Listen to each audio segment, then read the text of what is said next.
Let's kick it old school! Yeah! Old school essentials.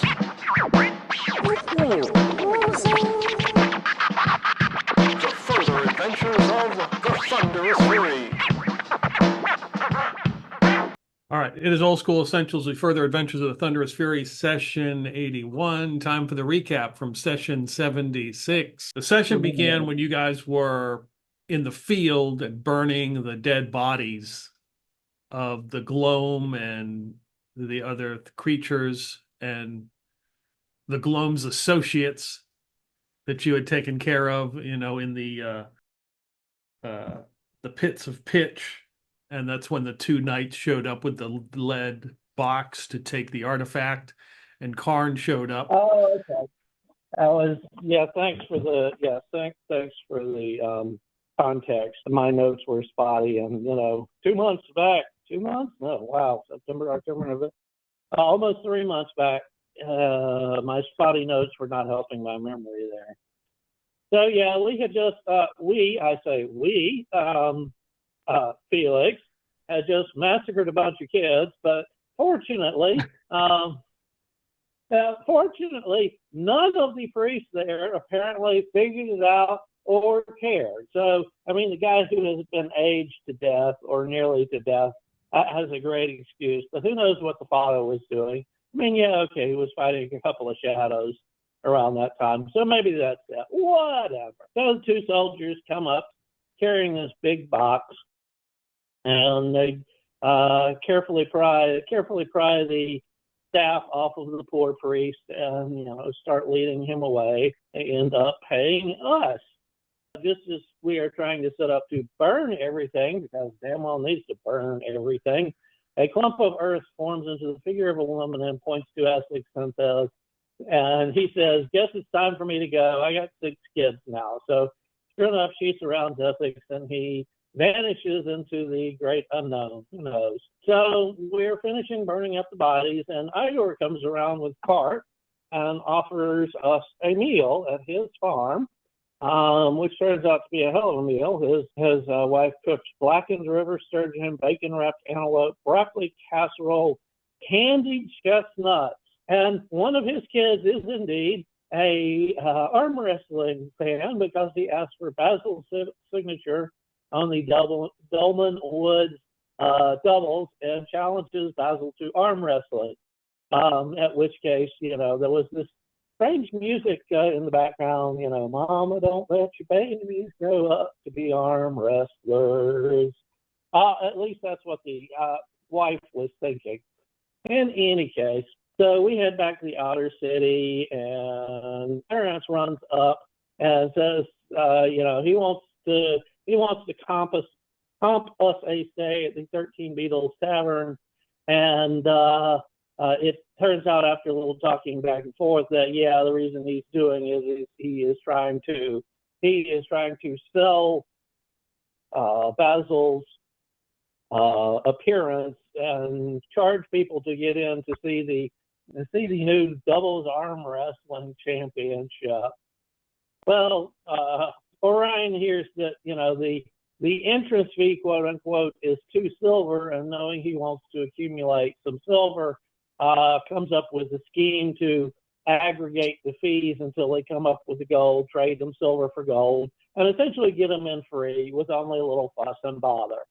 So Orion comes off of that scheme with a decent little bit of silver while that's going on. In the meantime, Basil has a friend, or at least Basil has, what's the term? How would they put it? Known associate. Basil Wilberforce, that is, has a known associate, not Basil X, who tells him about, strange goings on, people shipping stuff out, people getting together a band to ship stuff out in the blood-ass early morning, and suggests that it might not be all on the up and up, which of course gets Basil Wilberforce's attention quite a bit, and he tries to worm his way into that. In the meantime, Karn and Zophan go back to the monastery. What is it? Is it technically a monastery?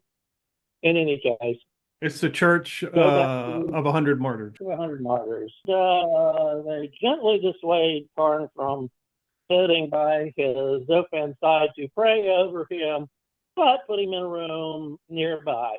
Well, unfortunately for them, Karn figures out that not only have they put him in a room nearby, but they have locked the door on him. So needless to say, and then when he manages to bust out, finds out that Zophan's body is no longer where it was left. So he goes storming towards the bishop's residence to try to see what's going on. And the old man, who is, of course, the guy who got up-aged by the staff, takes him over the side and says, he's being taken to the Aphasic sanctuary in the south. And I can help you if you take me with you, because I don't trust these people anymore. So Karn, being who he is, breaks in and threatens the abbot and the bishop to no particular effect for admittance. And then he summons his force and leaves. As he goes out into the city, Basil Wilberforce meets up with Karn and says, "Yeah, there's this strange coincidence about a box being taken south really early in the morning, on the down low." And Karn figures, of course, hey, that must be our friend.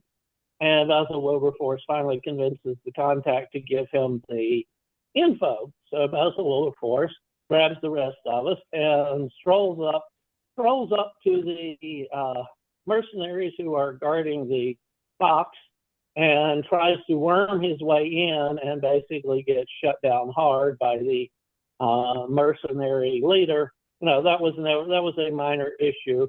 At least we know what gate they were heading from and where that they were headed, because we hear that the sanctuary is near the Stinking Mausoleum, and we managed to get a semi-good directions off of the priest who's helping us.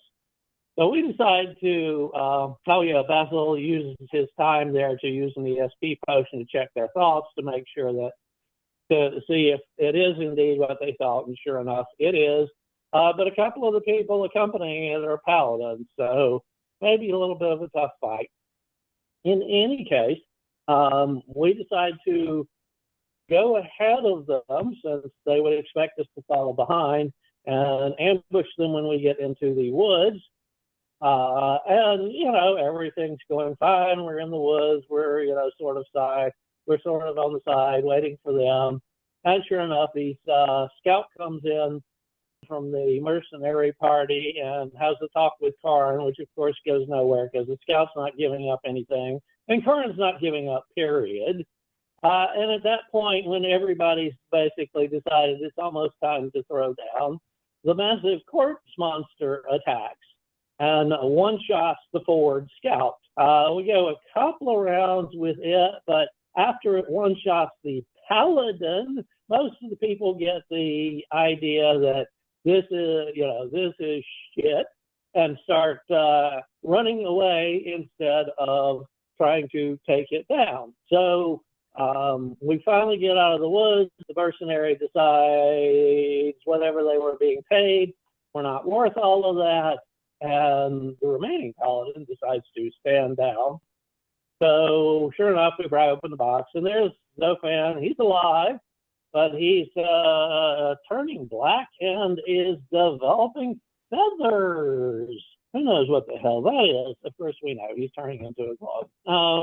Unfortunately, the mercenaries take the cart with them, so we get to a crossroads, manage to buy a cart and a horse off of a local farmer, and head out from there. And then looks like the last things we did was heard some couple of pieces of strange gossip. Apparently, who knows how accurate it is, but gossip one is the local bishop is in league with the Cold Prince. And gossip two, which some of us know is accurate, is there's a secret passage in the library of Haremore Keep leading to a profane cove by the Groaning Loch, where the Lady Haremore plans to sacrifice her daughter in return for dark powers. So at least part of that one is true, and somebody would know, but he's keeping his tight lip on things at the moment. I think that's it. Did I miss anything significant? Igor is the guy that you helped, when you fought the bandits and got his stuff back, and he got the concussion, the old man. So he was very grateful, and like you said, Basil signed his kids a flyer. You met the guy from the 13 Beetles who saw a business opportunity, to have Basil show up. The shipment that was going south was limestone, iron ore, and silver, and some unknown item that you picked up from the Thieves Guild. Basil ran into a person, which I randomly rolled, named Basil, who was complaining about the price of entrance, which was 2 silver pieces, because food was one, and that was ridiculous. And that's who I randomly rolled to see what their job was, and they say they do freelance work, and I was employed by those that need answers. So they went down and found out that they weren't hiring this, because you were trying to get hired on to this mercenary group. They weren't hiring, and you got some food. What they were serving was oat porridge with bloodworms, and nobody seemed very excited about that. The Aphastic Sanctuary, according to the old man, he said it was a strange sect of wizards and clerics, experiments. They handle things that the church cannot. Not much is written. Do they worship the one true God? He says, I guess.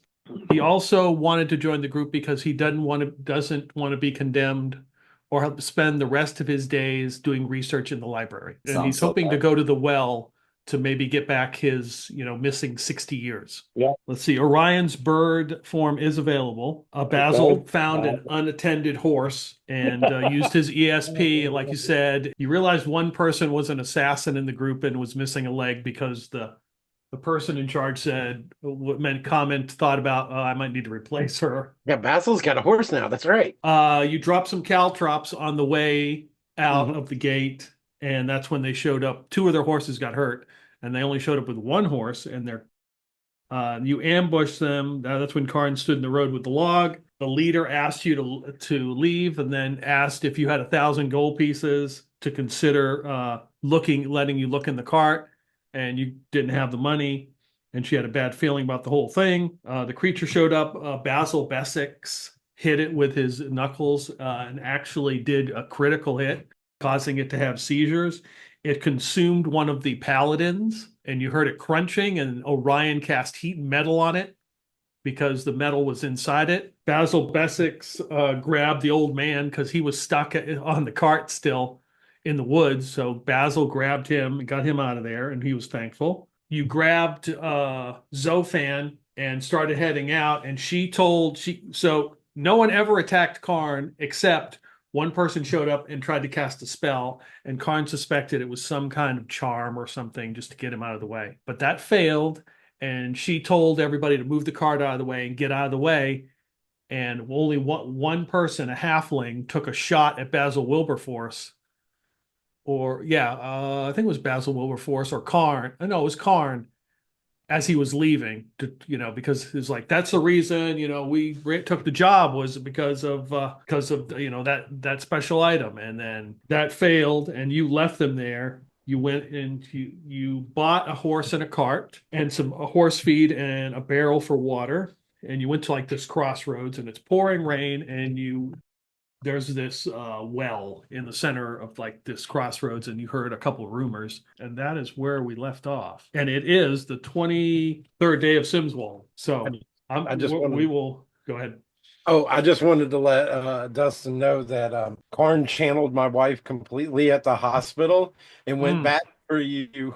Went to bat for you hard, boy. Yes. When Karn was it's the seminary. Not the church. My fault. Yeah, it's the seminary of 100 Martyrs. When he went in, he looked in. He saw Zophan was in there. They offered you a room to pray, so he went in the room. You stirred at one point because you heard a noise. You realized the door was locked. You came out, banged on the door for a minute. The guy unlocked the door. A panicked priest didn't know, because his job was basically to lock the doors in the evening. Didn't know you were in there. Oh, he didn't know he was locking me in? No, he didn't. Okay. Well, that was part of why I was threatening to kill the bishop. Right. And then you ran into the abbot, who has all the frizzy hair, and he didn't know what was going on. So you went to the bishop, and the bishop was, not having it. And that's when you ran into the old man. So that's where you are. Felix, you are back with the friar staying at a hut behind one of these little ramshackled, one of these little shacks behind the 13 beetles, because basically it's free.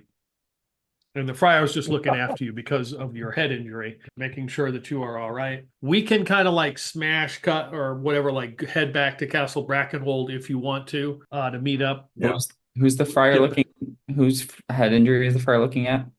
He's looking after Felix because Felix didn't go with you guys. Gotcha. Before you got here is suddenly our alt characters have good reason to go to the well now. So, but technically our main characters do not know that. So we can either leave those chumps in the dust and let them suck it up, or do some unofficial knowledge and go pick up the crowd and see how many people want to take a dip in the well. Or the other group can meet up with the other group at the well. Who knows? I don't know if I'll ever run Gontor again. Well, there's a couple. There might be a couple things he might have to do. Yeah, no, there's still some loose ends. His plan for reorganization just isn't going the way he thought it was, but he's happy to at least have the greatest thief around on his side. My bad. Idea man. I would say if you're going back to Castle Brackenwold, you probably don't want to go back through the same gate you came through. The silent gate, you probably want to go around and go in a different gate. Unless there was something in particular in this crossroad area on this farm that you wanted to do. I don't think there was much there. It was sort of a place because, it's in between other places, Correct. Yeah, pretty much. Yeah. I'm fine with having us. There's nothing on Basil's end. Be fine with cutting to Castle Brackenwold. Yeah. I'm fine with cutting too. It's pouring rain. You take the cart, you go around, you spend the rest of the day, and in the evening, you arrive in the outer city at the 13 Beetles, where Felix and the friar are waiting. And of course, there's a couple people outside having a few drinks, and Clarence, who runs the place, is there as well, and you guys can decide what you want to do. The friar will say that it will take 6 days to get to the well if we leave tomorrow. He has an approximate schedule that he's going to go by. Like, he doesn't know, obviously he doesn't know how to get there. The friar doesn't know how to get there, but he says somebody should know, where it is, or maybe in one of the other towns. He's not sure, but we should probably leave Castle Brackenwold early next morning, considering, I don't know how much you tell him what happened, but considering everything that's going on, he suggests not hanging around for much longer. Well, I wish we had the rest of our group. It would be almost easier to tackle the well together in a larger group than a split party. We're at Brackenwold. We need to go there. The rest of our party is in Brigwort. Yeah. Brigwort is a little bit of a detour, but it's doing 2 legs of a triangle instead of 1 leg. Is the friar headed for Brigwort anyway or not? The friar needs to go to High Hankel, I think, because there are some people he needs to bury, some remains still left. But if you decide you're going to go to Brigwort, he will gladly follow you to Brigwort. He's not, he just has a plan. If you leave from if this is the group going to the well, that's his plan. He can adjust whatever. We're at Castle Brackenwold, right? Right. Yep. Out of game knowledge, but sure, let's go pick up the rest, because I get the feeling after we get cleansed, we're going to want to GTFO and not have to track down the rest of our party members. Well, yeah, and I mean, we do have to get to the well, and then we've got to find a way to get back to the road so we can help Charlie. No, we know that one. That was another in-game thing. I don't know if we have an exact location, but there's some standing stones, I think. Where was it? Damn it! But yeah, we know how to get to the road. There is a known way to reconnect to that. So we have to go the long way around. But yeah, we could send a messenger to Brigwort to let the others know and to meet us in Lankshorn. That way we could start getting on the way there and kind of trying to get an exact location of this well. That way, when they arrive, have information in hand and have maybe a little bit of a a little bit of a scouting mission. Give time to scout out the local talent. Yeah. Langshorn. Although, well, if Oh, we're here going to we meet in Langshorn, it would actually be easier to meet earlier in, I can't read this, Dragon something. Dragon Channywood. Yeah, Dragon Channywood. So that's actually a decent idea. We're going to be a little slower than them since we're hauling around a hopefully not completely dead forever body. Well, yeah, hopefully dead and not dead, or at least dead in a way that doesn't come back to haunt us. Messenger, what a simple and elegant solution. Perhaps we should send two in case one gets lost. That would be a good idea. Do you expect that to happen? Well, then again, there are bandits on the road. Do they not have messenger pigeons around here? A messenger and a messenger pigeon. Two is one, one is none. That's a good question. Have there been any signs of in the towns of communications like messenger birds? Have there been like rookeries or any sort of signs of like how people pass messages and communications across between towns in the Dolmenwood? There would probably be somebody who's a rider, or if they have some kind of magical means. And Castle Brackenwold, there's probably somebody who has a messenger pigeon that they could send. The friar will say that if you wish to send a message up to Prigwort, it will take us by the end of day 4, we should be at Lake Shorn, and it's pretty much 2 long days of travel to the well from there. But well, we can just give them our intended route and tell them to catch up somewhere along the way. That way we don't shackle either of our groups with, a fixed timetable that we would then have to ignore if emergencies crop up. Yeah, that sounds good. Hopefully they have more goat jerky in Langshorn. I've been disappointed. basically the traveling crew group is going to be Basil, Karn, Orion, Zophan, Felix, Ari, the cleric. His name is Ari Tuna. And Friar Fieldgrave. Basil Wilberforce has a horse he has acquired. Right, an unattended horse. Karn has his horse, and you have a horse and a cart that you bought. You also have the golden goat named Jerky. Right. Like I said, disappointed. Which you can take with you. You can store stable. Igor would gladly look after it if you need him to do that. A meal on hook? I mean, we should take him along. It can keep up with us. It's a walking meal. We're out of the Dolmenwood before you, eat the gift of a fae.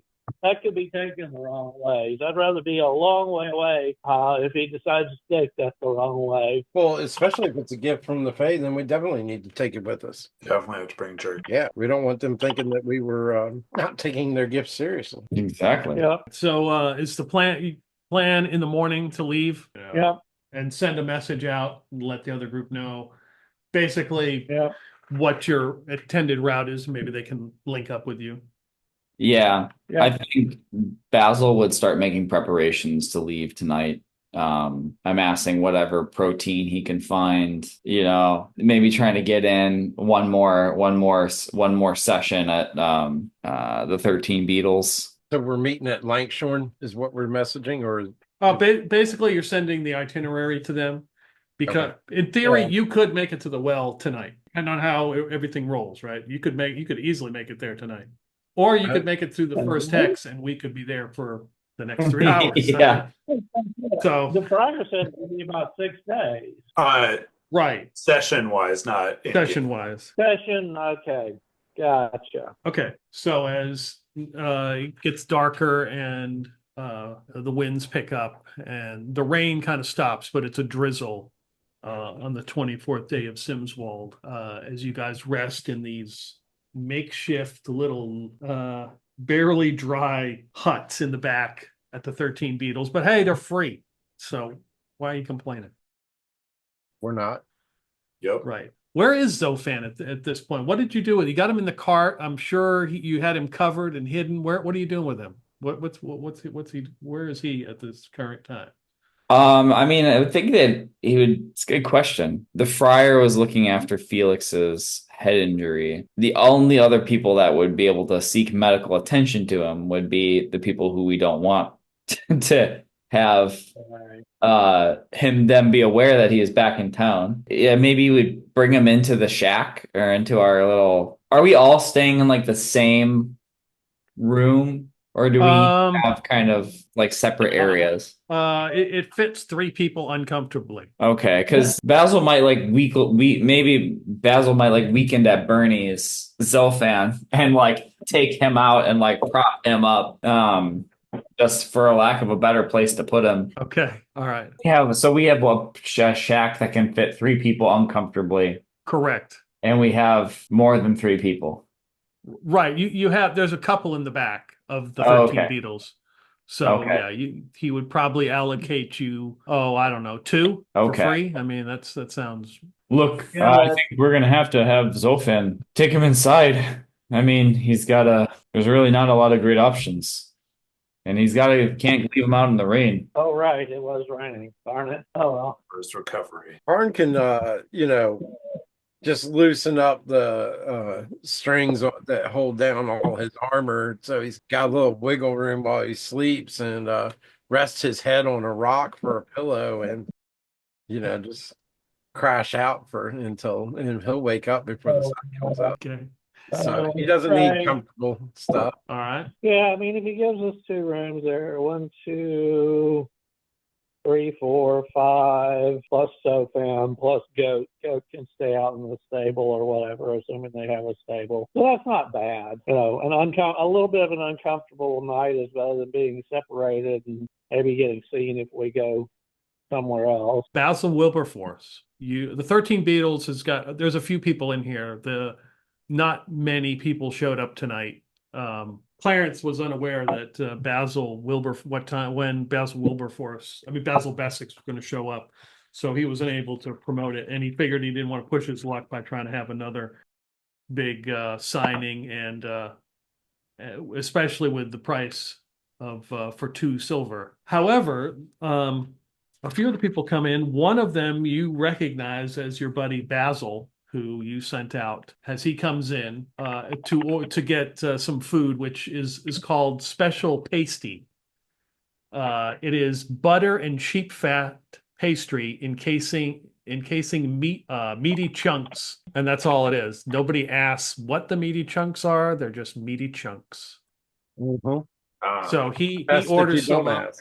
Right, he orders some up and a little bit of ale, and kind of nods it like, kind of hints you should come over and talk to him. I pick up my cup and drain it and wave for and ask for 2 more. And when they bring me the second one, I take one over there to him and hand it to him. Well, look at you. It's good to see you back here. Yeah. I heard that the group that went out was not very successful. The ones that went out the gate last night. Yeah. Oh, well, that's a shame. It's a terrible thing to hear.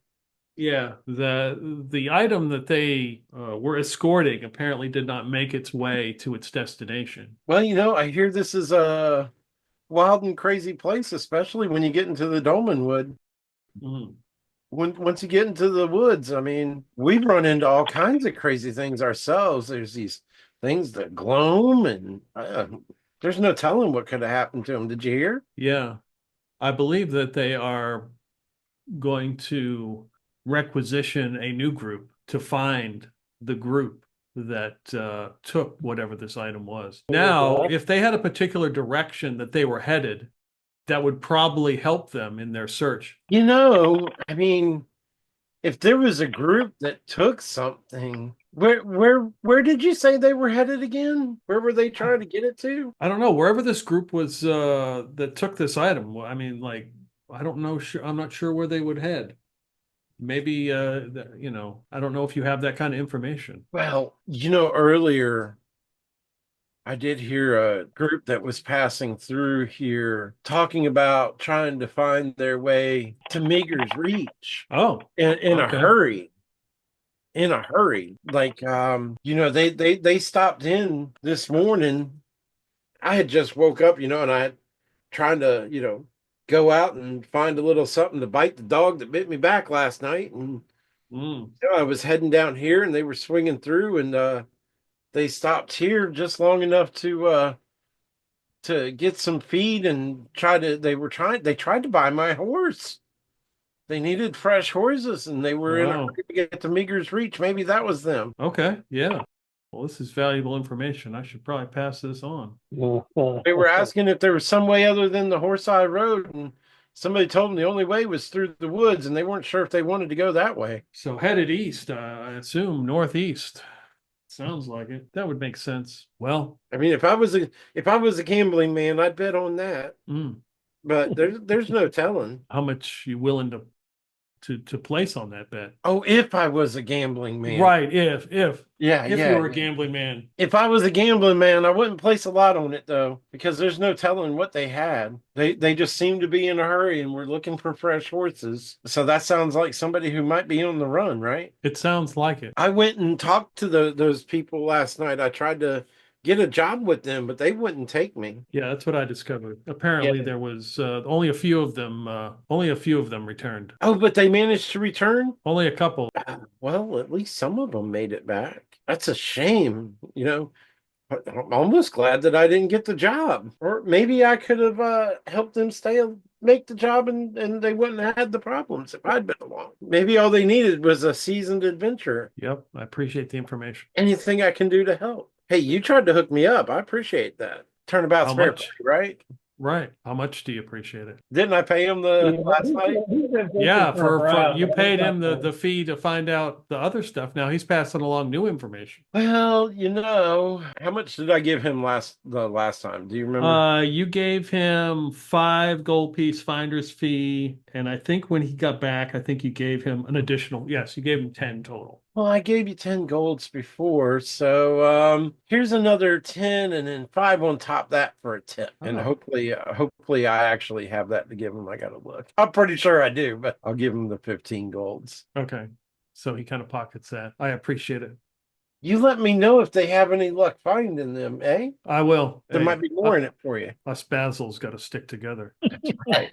And he finishes up takes another bite of the unknown pastry meat chunk, washes it down and nods and walks out the door. Yeah, he had plenty to give that. Zophan, you wake up. It is a bright, sunny day. You hear birds chirping, the sound of children playing in a yard. Where am I? You are Or what do I see? You're like in a bedroom, like you've been sleeping in a bed. This looks like a lot nicer than the last place I remember being. Zophan will get up and look out over the window. You look out over, it's the road. It appears to be Brigwort, from what you can guess. And there's children playing, and you see a bald man in asparagus boots with a fashionable beret and his pink mink coat, Og's body, walking.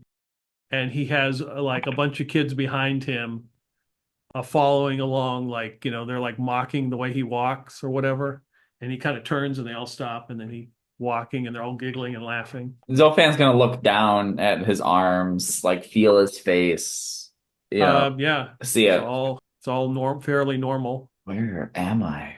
Is this Prigworth? But you hear a voice from another room, a female voice say, yes, just like it was the last time you asked me that. He turns towards the voice. It is a younger woman with brunette hair, with an apron. You recognize her as the beer woman, lady, the beer server from the court one time when I think was serving Cobbsworth fizzy drinks. Okay. Do you work here? Where is here? Dear, this is our home. Your pants, she points to there's a ape clothesline in the front room. In this kitchen area, your pants have been pressed as you requested, along with your shirt. I think the sooner I can get back in my trousers, the better. Feel like I've been asleep for a long time. I need a little pep in my step. Yes, you should be fine. I mean, It is a big day. You're performing at the mayor's ceremony today. Oh, right. I don't remember as a player. Did Zophan, would he know that John Tor is the new mayor, or was he been out since? Okay. Well, it seems it must have slipped my mind. Do you know what I will be playing? Well, there's the tightrope walk, and you'll be juggling. I mean, there's acrobatics. You've been practicing this routine for months. Apparently I've been practicing it so well I forgot about it. But it's all right. I can just improvise. And he looks at her as like, "Are we engaged?" Yeah. She looks. The door opens and two kids come in. And he's like, "Are we married?" And the two kids look at you. Their faces have been painted. They look like the heavens. There's, what did I tell you about getting your face painted every day? But Mom, we love this. It's so fun. That is a fabulous look. Thank you, Papa. Credit to the artist. Last I remember, I was coming down with some illness. Oh, well, I think that was just the springtime sniffles everyone gets. It was more serious than that. It felt more like a curse. I don't know. No, I'm sure it wasn't a curse. And he like goes up to her and like really studies her face to see if she is a Gloam. Like it does, like he's like kind of going up and like looking at her and just kind of like, feeling around, like putting her hand on her shoulders, not in like a threatening way, but just kind of like a testing way. Are you saying I've gotten shorter? What are you doing? I just had to make sure you were real and that I wasn't dreaming. Oh, of course I'm real. And of course this is a dream. It has been our dream for a while. You know what I mean. Oh. Dreaming as a state of mind in the unconscious. So I think I'm going to take a stroll into town. Oh. How many kids do I see? There are two in the kitchen right now. And he'll like motion us. Want to come with me to town, kiddos? Yes. Get your face painted, Papa. Sure. Who is this face painter anyway? Clovis. Clovis? Yes. Oh. Well, that sounds nice. Don't forget your beret, Papa. It's fashionable. Everybody wears a beret in Prigwort. He's going to look around to see if there's a beret on a peg. Yes, of course there is. There's actually a couple. Like one is for like, a special events. One's for every day. One's for inclement weather. He's going to wear the everyday one. Good, yes. The everyday beret. He's still suspicious of everything, but so he'll. Okay, good. He's gonna get ready and go towards town, and like as he's walking there, just kind of like had his head on a swivel, like scrutinizing the environment around him, looking for signs of fey magic or like fey influence that's affecting this. Yeah, everyone seems to be in a very jovial mood. Almost too jovial, almost too happy. Everybody is wearing berets and singing, and they're just laughing, and it's like there's a festival going on. When you say everyone's singing and laughing, are they like flash mob singing, or just like kind of just bands on the street, kind of troubadours and such? Yeah, and just kids singing songs. There's a guy with a dulcimer. It's like he's playing it like it's on fire, and everybody's just going crazy. Wow. What This guy again. kiddos, do you know what festival is today? What are they celebrating? The new mayor. The new mayor is having a special festival. It's just the celebration of Prigwort. There doesn't need to be a reason, right, Papa? We can celebrate. Well, certain, but what happened to the old mayor? The old mayor? Yeah. You said they were celebrating a new mayor. Did the old one die? Did he move out to the farm? No, I don't. They both look at each other. We don't know what happened. We just know that he's a new mayor. I think there was some council in charge before, but this new mayor wears a gold suit. He has horns. He sounds like we would be good friends. If you're lucky enough, he can make your special treat show up in his hand and give it to you. He knows magic. Wow. It sounds like Prigwort's taking a turn for the better. Oh, yes. So people like handing out drinks and stuff, and they've got the Cobsworth Pale the fizzing ale with yellow hue and flavor of cherry syrup as they're handing them out. And they notice you, like these are the beer cart people, and they notice you. Oh, Master Zophan. And they kind of straighten up. Sorry. We were getting things done, Lord. As you were. Yes. Would you like a drink? Of course. Yes, I'm quite parched. Okay. And looks at the kids. The kids too? He looks at them. They still have to wait another year. We've already had a couple this morning, Papa. We're good. You will be good when I say you're good. So he hands you a drink. Are there any familiar faces that Zophan sees?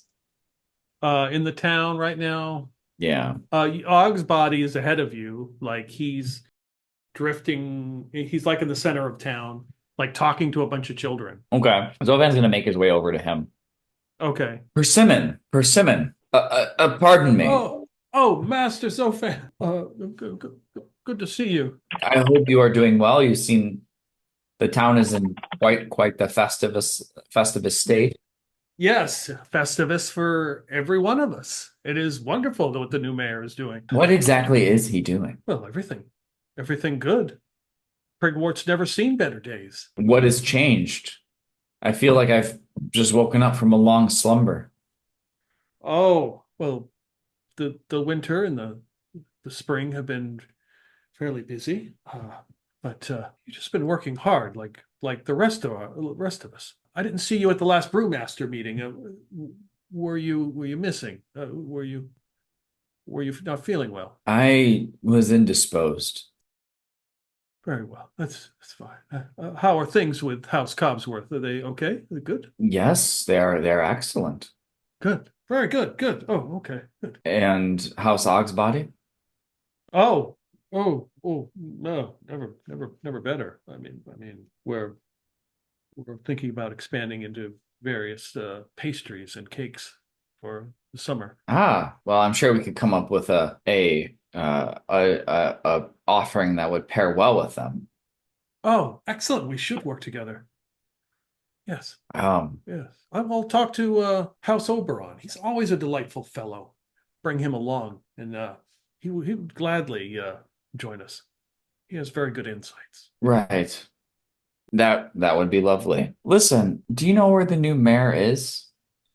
Oh, he's all about town, of course, meeting and pressing the flesh and speaking to people. He's always talking to everyone and being kind, spreading good cheer. Well, I hope that I get to catch sight of him shortly. And as he's kind of conversing with Ogbody, is there anything that does Zophan notice anything off about him, or No, I mean he looks like you remember him. Okay. Well, I must get going, but it was good. It was good catching up with you. Yes. And he's like starts walking away. He's like, so I'm married into Cobsworth. I've got 2 kids. I'm a master, and I have no memory of how this is. He like darts around looking for a reflective surface. Okay. Yeah, you catch like the window of like a storefront, and as soon as you go to look into that, the mayor, who you recognize as John Tor with now satyr horns and his golden tuxedo, steps right in front of you. Zophan! John Tor. Well, nice horns. Yeah, I think so. They're not Are they bad. compensating for something? Oh, is that a joke? It was. I was just joshing with you. Are they compensated? It seems like my memory is splotchy. What exactly are we celebrating? I just thought it was time for a bit of a festival for the spring. We don't really need a reason. It's just good to celebrate. Good, everybody in a good mood. What season would Zophan last remember it being? I mean, it was spring when. Oh, it was spring. It's springtime, yeah. Okay. Do you recall a time when I was sick? We fought a Gloam? A Gloam? No.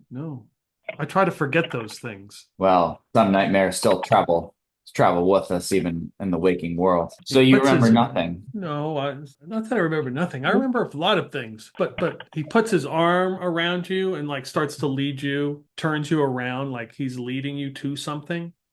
He's like, let me show you something, Zophan. Okay. What are you going to show me? Where is it? Oh, it's right here. And then like as he, he points, you see what looks like a large, huge structure. You see a guillotine. And he looks at it, he's like, well, that certainly will scare any ne'er-do-wells. Oh no, I don't. No, I don't expect any ne'er-do-wells. It's more of a. It's more for encouragement. Are you trying to rule the town through fear? No. Fear does no. That one thing I learned from the Earl of Yellow, that doesn't work well at all. It doesn't. No, I mean you've got those fantastic pants with that shirt. Oh, looks around. Where those kids? Oh, and see the kids like playing in the street. The two kids with their face painted like the heavens. You're a brewmaster of the head brewmaster at House Cobsworth. A wonderful life here in Prigwort. And he leans into you and he says, and now his face changes to a woman with red hair. And she says, don't ruin it all by going to the well. And she turns to the guillotine and it comes down and cuts off the head of Karn and it rolls onto the ground. And you wake up, you open your eyes and you're in that hut and it's dripping wet, like drips of water coming from the roof. And Basil is probably like doing push-ups or something. Yeah. 1001, 1002. Felix is sharpening the blade of one of his swords. I feel like Karn is probably joining Basil's workout regimen. Yep. All right. So Zophan's eyes open up. He is wide awake. Very good. Zophan like feels his face. Yeah, it's your hands have necrosis on them, and you're growing like feathers. Yeah, you're in rough shape. Okay, so we've got a guy turning into a bird. We got a guy who can turn into a bird, and we have an otter. Yeah, I mean, We're not Thunderous Fury with a menagerie. Orion will go over to Zophan and sort of look at him and say, what's the last thing you remember? That's a good question. Look at my notes. Basically, it turned pitch black, and the birds were hitting you. You were outside the tree. You went outside the tree, and the kids were there, and then it went pitch black. Oh yeah, that's right. I was looking over some kids who were enchanted by the Gloam, and then birds came out of the tree and hit me, and then I don't remember. But I would realize you'd be saying that, I guess, because you don't have. That's right. You have no teeth. Wait a minute. Oh. Yeah. What happened to my teeth? The Gloam escaped us and got out of the tunnels ahead of us. And when we came up out of the tunnels, we found you comatose and with no teeth. We've been trying to take care of you since. And we're on our way to the well that's supposed to wash away all injuries to see if we can't get you back to normal. I had a dream. In that dream, Karn was beheaded by Jontor for going to the well. It was a warning sent by the hags. Apparently they don't like that. All the more reason to go and get to the well right away. Just as long as you promise to not lose your head once we get there. I do believe I shall keep my head screwed on good and tight. You have done so much for me. Nothing more than I would do for any friend or any friend would do for me. I owe you a great debt. And if I could get my teeth back, an even greater debt. My friend, you traveled across the street through magic portals just to rescue me. You owe me nothing. The thunderous fury that sticks together stays together. He just kind of nods, and like you see, just like a tear kind of welling up, and it comes down. Karn turns really quick, so he doesn't see that. Orion claps you on the shoulder. Oh, I have feathers there. Feathers there. I'll admit yours are a little more persistent than mine when I go bird, but that's why we're going to the well. We certainly hope we can get rid of this problem. I will do my best to not be more of a burden than I already have been. Well, I think it's positive that you've woken up. At least this way we don't have to haul you around, and you can tell us if you feel like you're getting worse. Will he, though? I hope so, as long as I'm able to. I hold you to that. The friar comes in, opens the door to the. I heard Zophan, he's awake. How is he? Not dead. Well, we best be going before daylight. Yeah. Do you have a hood or something I could use to draw attention away from myself. Let's see how much I can do Dustin to role play no deep. How many sessions can I get away with this? Yes, yeah. He goes inside 13 beetles and finds like some old cloaks or whatever, hands them to you. At least now I can, blend in a little bit more. Okay. So you guys all collect your stuff. Karn with his horse, Basil Wilberforce with a horse. That sounds like a children's book. Yeah. And you have a cart, and you make your way out of Castle Brackenwold, out of the outer city, headed down Camp Road to the west. Let's see. West. Give me a D6 roll. Oh, no. 1. Oh, all right. Okay. Well, roll a D20. Better not be Gloam. Well, it's pretty easy. We know who the Gloam is, so. I did get a 20, so You did roll a 20? yeah. Okay. Maybe we can get Zophan's teeth back. Find a bucket of teeth in the woods. So you guys are you headed down, this is a common road. Like before when you ambushed the other people, they basically were just going down like a path to the Dolmenwood. But this is Camp Road. This is it's a known passage. And along the road are, the friar knows what they are. He says, just be on your, have your wits about you. And they stand about 3.5 foot tall. They look like bat-faced goblins. They're wearing like hats with big poofs on them and coats, and they're playing instruments and like kind of dancing and frolicking around. He says they're woodcrews, and there's about 9 of them on 4 on one side and 5 on the other side of the road. Are they fey? Are they bound to speak only truth? Oh, they're demi-fae. So they're only speaking half truth? Okay, well, the question is, so how do we get by them? Are they going to attack? Are they going to challenge us? Let us just be mindful and we will just continue and just pass them and hope they don't bother us. So they're just playing. They have various like woodwind, like flutes and various instruments, and they're just kind of like jumping around and singing and playing their instruments. All right. Just keep moving forward. Hand on my sword. Yeah. Okay. Zophan would look at them, be eyeing them cautiously as well. All right. Okay, so everybody can roll save versus spells.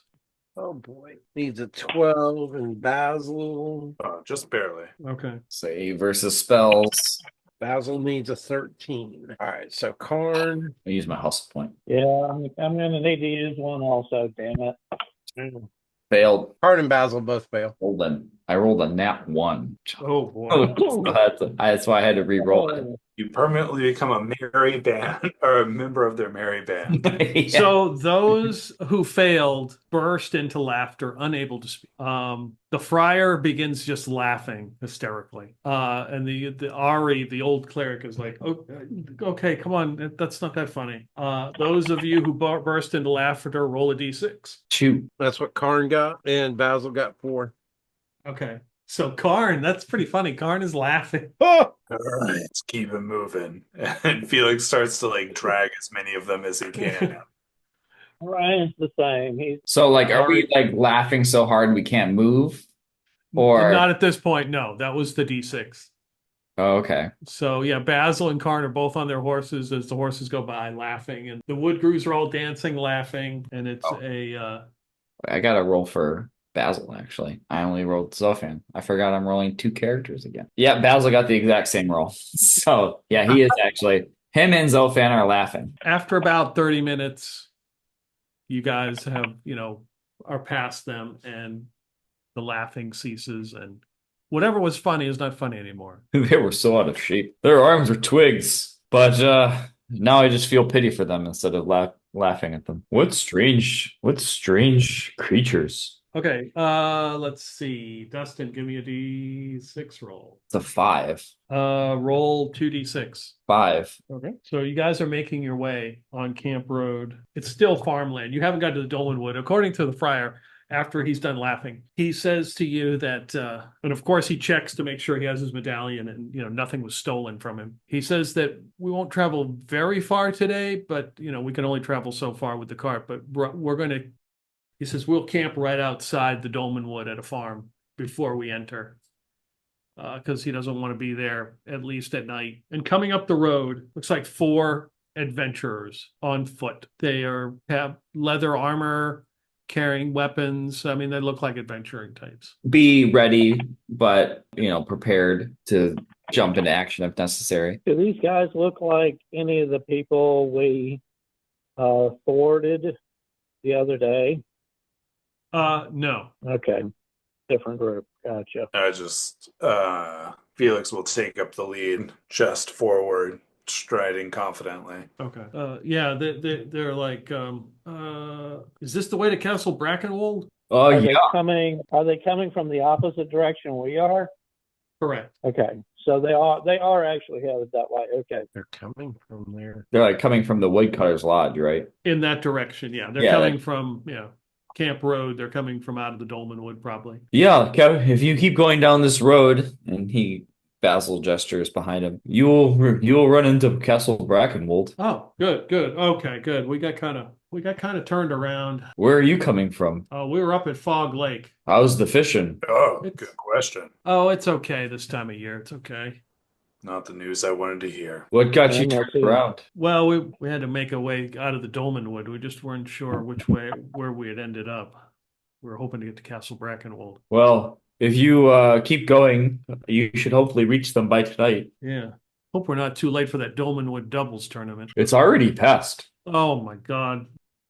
Are you serious? I'm sorry. I can't resist. Orion goes over and puts his arm around Basil Faircloth's shoulder and slaps him on the shoulder and says, "But you can arm wrestle one of the champions right here." Basil Wilberforce steps up and says, "It's only 5 silvers to take the opportunity." Yeah, unfortunately we couldn't get the other one. The wife showed up and dragged him off. Okay. So all of them kind of look at one of, like, there's 4 of them. So the 3 of them kind of look at the one guy who mentioned that. Okay. He's like, well, here's your chance. Yeah. Name's Darl. Darl, Yeah. pleasure to meet you. Yeah. Are you ready to get humbled? Yeah, I guess I was hoping to do some training before we actually had to, do this, but I don't know if I'm ready. Okay. Basil looks him up and down? Like, what is his build? He looks kind of scrawny. He looks him up and down. And he's like, I think we'd have to wait a while. All right, so I'm gonna roll for him. I rolled a 13. Roll under your strength. I got it. It's an 11. Okay, so you're easily beating this guy. He's struggling. Next roll is a 6. Go ahead. It's a 3. Okay. He puts up a fight, but I did not roll under his strength, and you beat him rather easily. And he looks like wiped out after you do it. That wasn't too bad. And one of the other guys was like, "What are you talking about? That was terrible. He would have got humiliated at that tournament. Better to do it right now. Get it over with." Well, take this day and use it going forward to bring focus to your training, and you'll be up on the podium one day after I've retired. Okay. Well, it's like they hand you 10 silver pieces. Well. Oh, this was a gentleman's game, and he'll hand back at least the 10. He'll hand it back to him. Oh, Basil Wilberforce just shakes his head, I'm sure. He hands the guy the money. He walks over to Basil Wilberforce and says, "Here you go. You earned it. You're not going to teach him anything by giving him his money back. He'll just keep doing it." All right, friends. I'll get Darl here back into Castle Brackenwold on a training regiment or whatever.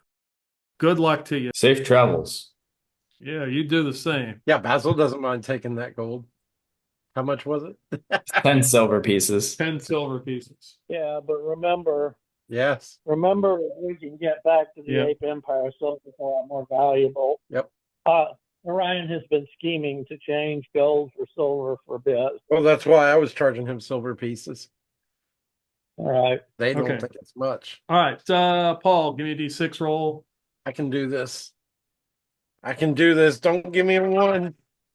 I got a 3. All right, roll 2d6. The first one is a 2, and the second one is a 3. All right, so you guys get, you're right outside, you're on Camp Road, but there's a couple farms and right outside the Dolmenwood, and the friar says, "This is the place. You know, we need a camp here. We can probably talk to one of the farmers or just camp on the in one of these fields. I'm sure they won't mind." I can go talk with them. Oh, well, he's like, because like the farmhouse is like a mile away. He's like, I mean, I can go speak with him. And Ari's like, oh, I'll go over there. I'll talk to him. Great. More time for training. And Basil just sat down and starts doing crunches. He's got to get a full body workout. Can't neglect the abs. That's where your core power comes from. Karn proceeds to show him how working out with the sword can also improve their core muscles. All right. So Orion goes to rest as he is not feeling well. The friar and Ari walk over to the farmhouse just to make sure it's okay that they are spending. You guys gonna be going to camp on their lands. Yep, That makes sense. So yeah, start building a fire, making camp. If there's any vegetables nearby that are growing, Okay.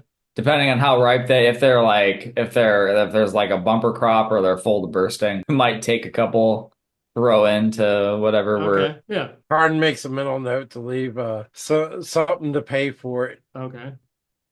So coming out of the woods are 4, looks like, adventurers. Ooh. 3 are wearing chainmail, and 1 is wearing robes. These are different than the ones that we saw before. They are very different, yes. 1 has got a shield. 2 of them have shields. They look like the classic adventuring crew, as they've just kind of come out of the Dolmenwood. They see your group, they're kind of gathering, making camp, and they start making their way over. Looks like we might have company. Oh boy. Well, maybe they can collect some firewood then. That would be good. As long as they can make themselves useful. And Zophan is gonna like put it like kind of hood up and kind of stay kind of just like hunched over a little bit, try to hide his face. In case these happen to be adventurers charged with looking for Zophan. Yeah. Looking around, Felix will be like, well, I guess I should go talk to him. Karn stops swinging his sword around so they don't misunderstand what he's doing. Okay. Puts it away and pays attention to what they're talking about. One of them comes walking over, the one who is wearing some cloaks. They have a dagger predominantly on their belt. My name is Basil. Let me introduce myself. We're looking for a man who is turning into some kind of, this is going to sound crazy, some kind of creature. Very dangerous. As he's kind of like, I guess he's talking to Felix because Felix is in front of him. And of course, Felix has that weird thing that goes on with his face. Yeah. So he's kind of like, not more avian type of version. I believe it's called a Gloam. They're very, very dangerous, undead. I understand. We've had a run-in with them. A couple, actually. We beat them both. I am 7 steps at dawn, night of 3 moons waxing. Basil Wilberforce sort of acts like this isn't worth his while and says, that sounds just like absolute crazy talk to me. We need to go get some more vegetables out the wood. Come with me, friend. And he grabs a hold of Zophan, turns his back, and starts walking into the field with Zophan. Yeah, Zophan just goes along with it. How did you hear about this Gloam person? Well, we heard there was a price put out for them. Yeah? How much? Well, it's 1,500 gold. You bring back the head. How do they know it's the head of the person they're looking for? Because it should have, it should have some kind of scar or necrosis or something on it. Did they say 1,500 gold? I'm sorry. Yeah. Yeah. Yeah, okay. Felix will look them up and down and say, I'm not sure you could take on one of these Gloams. Think you're probably better off doing some grave robbing, bringing back a head and hoping they think it's what you need. No. He looks over at one of the guys with chainmail with a shield. He's like, not with that paladin around. He'll never let me get by with that. Yeah, they're a stickler for rules, aren't they? Yeah. At the mention of that, Karn says, well met, have you heard the good word of Cuthbert? He's looking at the other paladin. Guy comes walking. He's Cuthbert. No. Who is Saint this Cuthbert of the one true God. And he falls into the whole preaching the word of Cuthbert thing to him. Steps aside and lets the sermon go on. So yeah, they seem to be like the other two kind of like scanning everybody in the group. I'm just talking this guy's ear off. Like when he starts to, say something about how interesting that is, or begins to say something about whoever he follows, I just speak louder for a few seconds and talk right over top of him. He's not getting the word in edgewise. Okay. He's like this other guy who introduced himself as Bazin looks at Felix and says, "Yeah, there's a place, and the place to the south of here in the Dolmenwood called the Aphastic Sanctuary.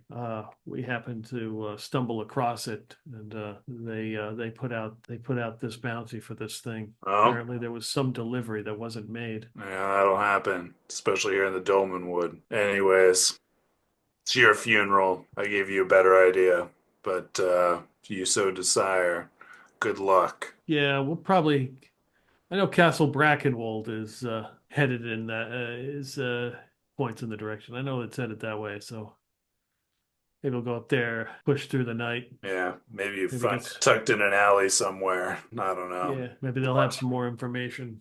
Yeah, be careful with those teeth, though. They look awfully nice. All right. Well, he looks a little bit unsettled by that, and Don't say I didn't warn you. he's like, "All right, guys, let's go." So you notice one guy is like an elf, the other guy is a half orc, and then of course there's the paladin, and they pass your camp, get on the road, and they start heading towards Castle Brackenwold. And for at least a quarter mile or so, Karn's walking along with them, and he's trying to convince them that if you do fight this Gloam, he gives them a couple of tips and tricks, and says, "And if any of these help you, don't forget to tithe in the name of Cuthbert." And for once, he is not oblivious to everything that's going on around.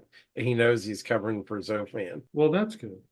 Because usually he's just trying to usually he's just oblivious. He's too stupid to catch on, but he knew. Guess we got to be extra careful. At least they think. At least one group thinks that they're heading further. They'll be further east. We actually might be pretty lucky to find by getting away. Smaller chance of running into adventurers seeking a bounty. Yeah, I just hope we can deal with this before some savvier kind roll in. Well, if we happen to run across another Gloam and we're able to take it out, could be 1,500 gold. That's a nice little payday. And if we convert that to silver, that's a lot of money in the 8th Empire. Yeah, I mean, if Clintock was here, he'd probably have a better way of doing that grave robbing idea I just came up with off the top of my head. That Clintock, he's great. I bet he could come up with something. I hope we see them again real soon. Maybe he can come up with something. Yeah, I wouldn't be surprised if he was a Gloam. Don't say such a thing. Hey, he already gave away his soul. That's true. I mean, you've never really seen it, so it's easy to give away something when you haven't seen it. Those are pretty wise words, Basil. Watch out, you might be doing some book learning soon with talk like that. I fear greatly for the fate of our friend Clintock. Having sold his soul, there's no way that he can go into the afterlife comfortable in the arms of Cuthbert. This is a worrisome thing for me. Perhaps Clintock just doesn't want to be welcomed into the arms of Cuthbert. This is a great loss to anyone, whether they realize it or not. Yeah, I hope when I go there's some arms waiting for me, but I don't know if they're Cuthbert's or I don't particularly care. He puts an arm around you and says, "Just walk the path correctly and you'll be sure to be welcome. He'll be waiting right there for you. It will be a great comfort for you." I walk the edge of my blade. That's as far as I go. Blade can only take you so far. We'll see. That's why I eschew blades and go with the fisticuffs. At least a club, my friend. I will not stoop to such savagery. More generally, punch him, right?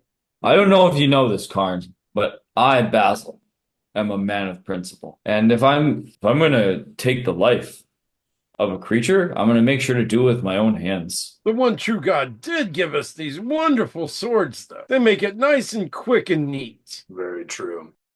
Very true. But you don't get to leave your own imprint.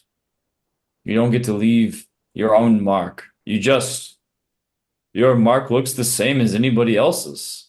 As long as they have the same sword size and shape. I can easily carve the mark of Cuthbert into their flesh. It lacks character. It's maybe the quicker and easier route, but the harder route is earned through training.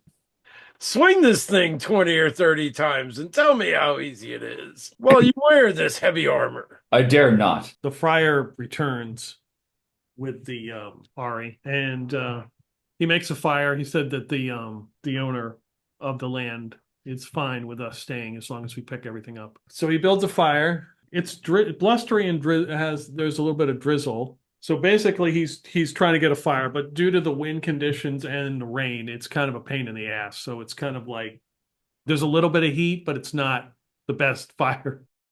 As the friar attempts to do that, he takes out his cooking utensils. So one person needs to do the cooking check and one needs to do camaraderie, which is charisma check. I think cooking was intelligence? No, wisdom check. So whoever's got a good wisdom. That is neither Basil nor Zophan. They've got average wisdom of 10. Yeah, similarly. What about charisma? Charisma's in the gutter. He's got a charisma of 14 and a wisdom of 13. Okay. Yeah, Basil's got a charisma of 14, so he could do the entertainment and Karin can do the cooking. Yeah, there you go. So go ahead and roll. I think that's how we figured it out before, yeah. Zophan's So got a charisma of roll a 7. d20. I think we said Karn had been cooking over campfires for so long.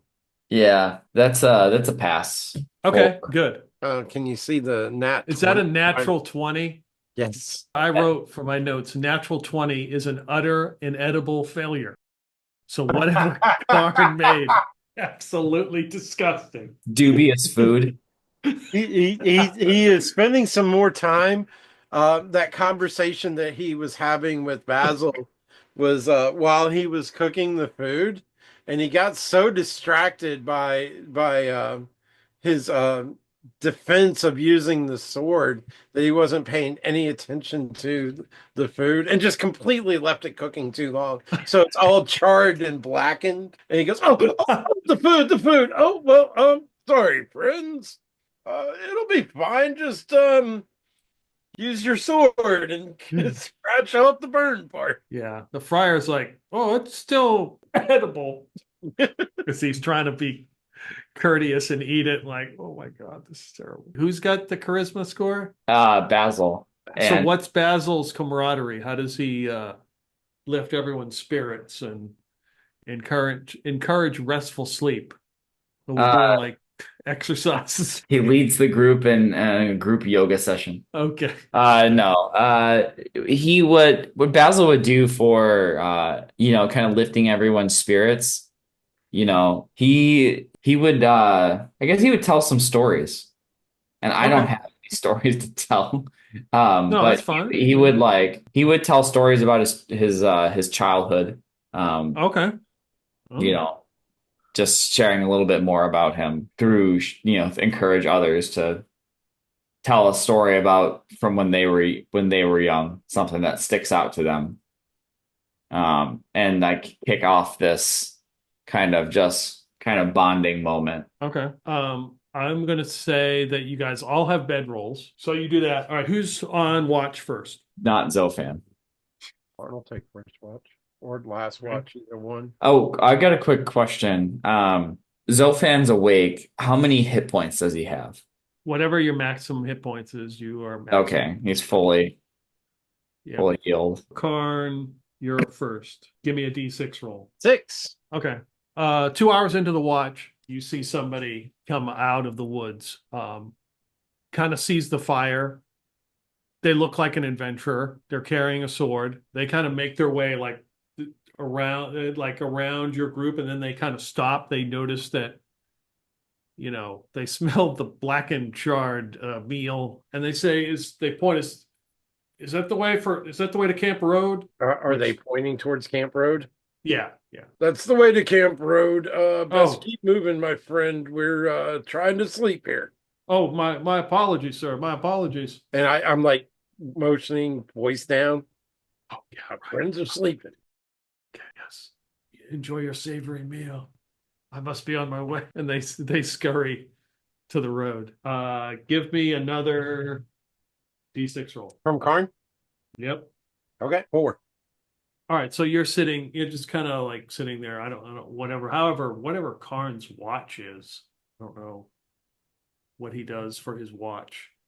He's probably he- pretty vigilant. Like he probably like stands and watches in one direction for about a minute or so and turns a little bit and stands and watches for a minute Okay. or so and tries to keep his eyes dark adjusted and scan all around, listens carefully. All right. The standing keeps him from getting tired and falling asleep. Give me a D100 roll. 36. So as you are vigilantly kind of scanning the area, walk around, making sure that the camp is safe, you stumble upon a black eye patch in the grass. Would I recognize that from anything?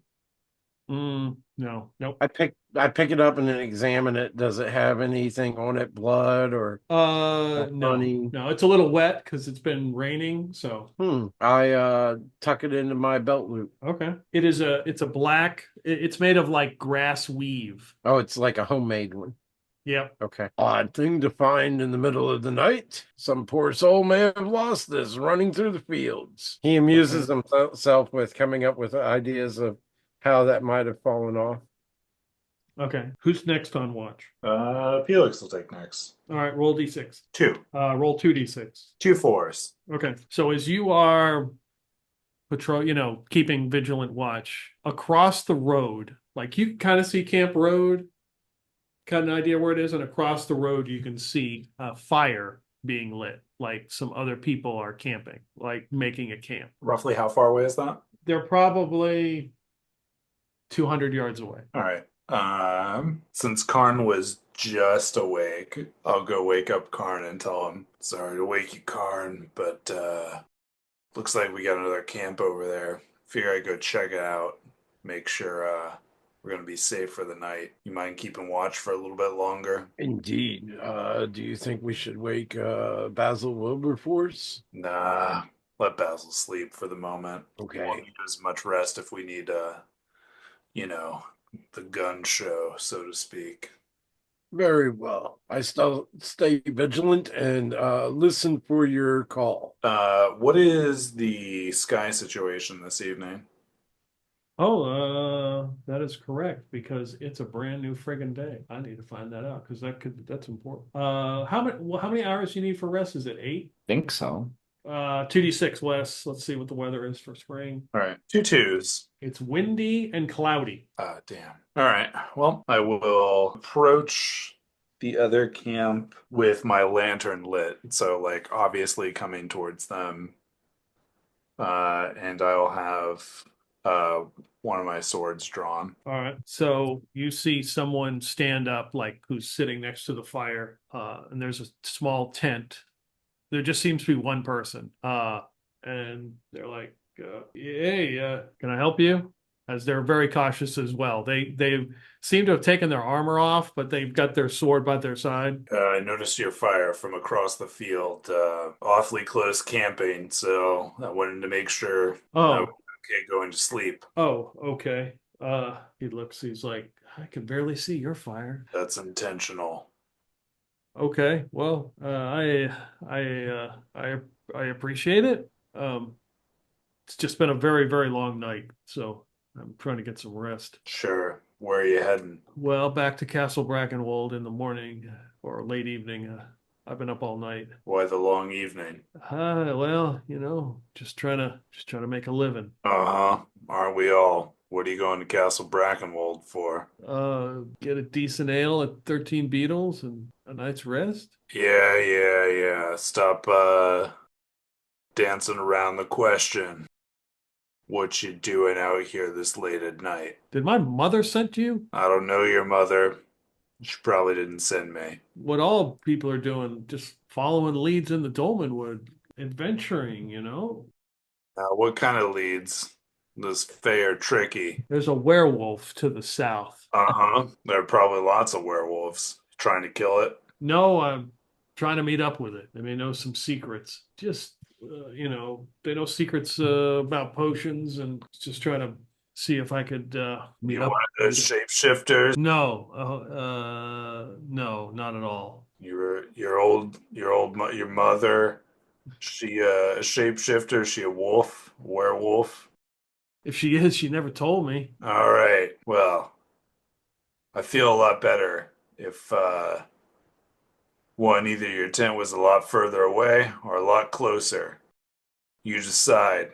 I'm gonna stand here until you make that choice. You want me to move? Uh-huh. Okay. So he puts out his fire and picks up his tent. And he starts to walk around like he's removing traps that he had set in the ground, like tripwires. Takes him about 30 minutes. He's like annoyed. He's like, oh, well, for the best. And he grabs all his shit, very tired and annoyed, and starts heading down further into the field, looking back occasionally at you, shaking his head. Get a good night's rest. Yeah. Kiss my ass. And then Felix walks back, tells Karn, I don't know what that guy's problem was, but he said he was going to seek a werewolf to the south. I don't know what you want to do with that, but I didn't feel good about him being that far away, but yet so close. Indeed, friends of werewolves are not to be trusted. Yeah. Were creatures are to be stabbed with silver or wood through the heart, not bartered with. I hate to point this out, Karn, but isn't our boss one of those? I couldn't hear you. What was that you said? All right, go back to sleep. And then Felix leaves him alone, continues his watch. Okay. So who's next on watch? Basil can get an early rise. All right. So roughly three of you. Basil, nothing happens. It's very quiet. The sun begins to come up behind the clouds in this windy, the 25th day of Symswald. Everybody gets to roll a con check. So the 25th or 24th? Because it was the 23rd day, right? Yeah. And you stayed a night in Castle Brackenwold, and that morning was the 24th, and now we're on the Gotcha. Did you say so for Felix, it's a straight up roll. Yeah. Roll under your con. For everybody else, because you have the minus, but you get a plus, so whatever, just that negates it. For everybody else, take a -1 to your roll. You're rolling under your con for the great camaraderie, the great stories that Basil Essex told about his childhood. break out the dice? I should have been using for that the first time. So it's a con roll. Yeah. And what we get a +1? Sorry. You have a -1 to the roll. You Negative. got to roll under. Yeah. Art makes his. Zophan doesn't make it. Okay, good. Well, that's that's par for the course. And Basil just makes it. Okay. So if you failed, you have a -1 for today because you're a little bit tired. With a 4, Basil Wilberforce makes it. Basil Wilberforce has got a con of 6. I think it's 6 or 8. Yikes. Yeah. So the friar is up very early, 6. Getting some food and stuff together for everybody. Kind of do some foraging. He seems to be in good spirits. Are we ready for the? Oh, what do you guys do with the goat jerky? That's kind of a $600 question. I mean, we brought it with us. Yeah. Okay, so you do Imagine- have it. Yeah, it's in the camp. Okay. We probably put them in the cart for the night and let them walk along beside it in the day. Okay. Keep them safe in the cart, Put them on the ground. Predators might get them in the middle of the night. Those land sharks. Gotta watch out for those. All right. So Ari looks pretty tired. So it is 25th day of Symswald. Windy and cloudy today as you guys enter the Dolmenwood. The friar says that today we get a full 12 hours of 12 hours. Well, count 12 miles, pretty much a full day of exploring. We should get to the Woodcutter's camp. He says that he is familiar with the Woodcutter's camp. In fact, that's where he grew up. Nice. You grew up at the Woodcutter camp. Yes. Oh. Is there anything of interest there? Oh, there's lots of things of interest. I'll show you when we get there, for sure. Maybe somebody can make you teeth. The wooden teeth. Well, as long as they kind of look like my old teeth. Yeah, I wouldn't bet on that. They have a blacksmith there. Metal teeth. No, Basil Wilberforce didn't want to go asking around Castle Brackenwold if anybody was selling caltrops to replace the ones that he used. because he thought that might be a dead giveaway. Yeah. But he is going to be keeping an eye out for a blacksmith to make him some replacements. All you need is some nails, I've seen. Yeah, it doesn't take them very long, and they're pretty cheap. But sometimes they're effective, sometimes they're not. Great for horses. All right. Dustin, give me a D6 roll as we enter. You got it. 5. Roll 2D6. 10. Oh, okay. Different number. That's good. And is it still cloudy, windy? Yes. You're a few miles into the Dolmenwood, into the woods. Camp Road is well defined. You're seeing a few apple trees, and then you're kind of in an orchard. It's kind of like off the road, but there's a couple trees that come up to the road, and there's a lot of noise from these birds.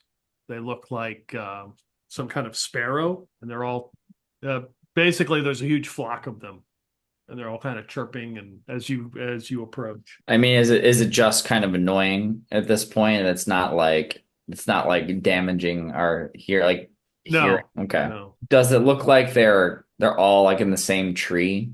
Does it look like they're like interested, like they have their focus or attention on anything? They're spread out through a couple of trees. Okay. Onward. Yep.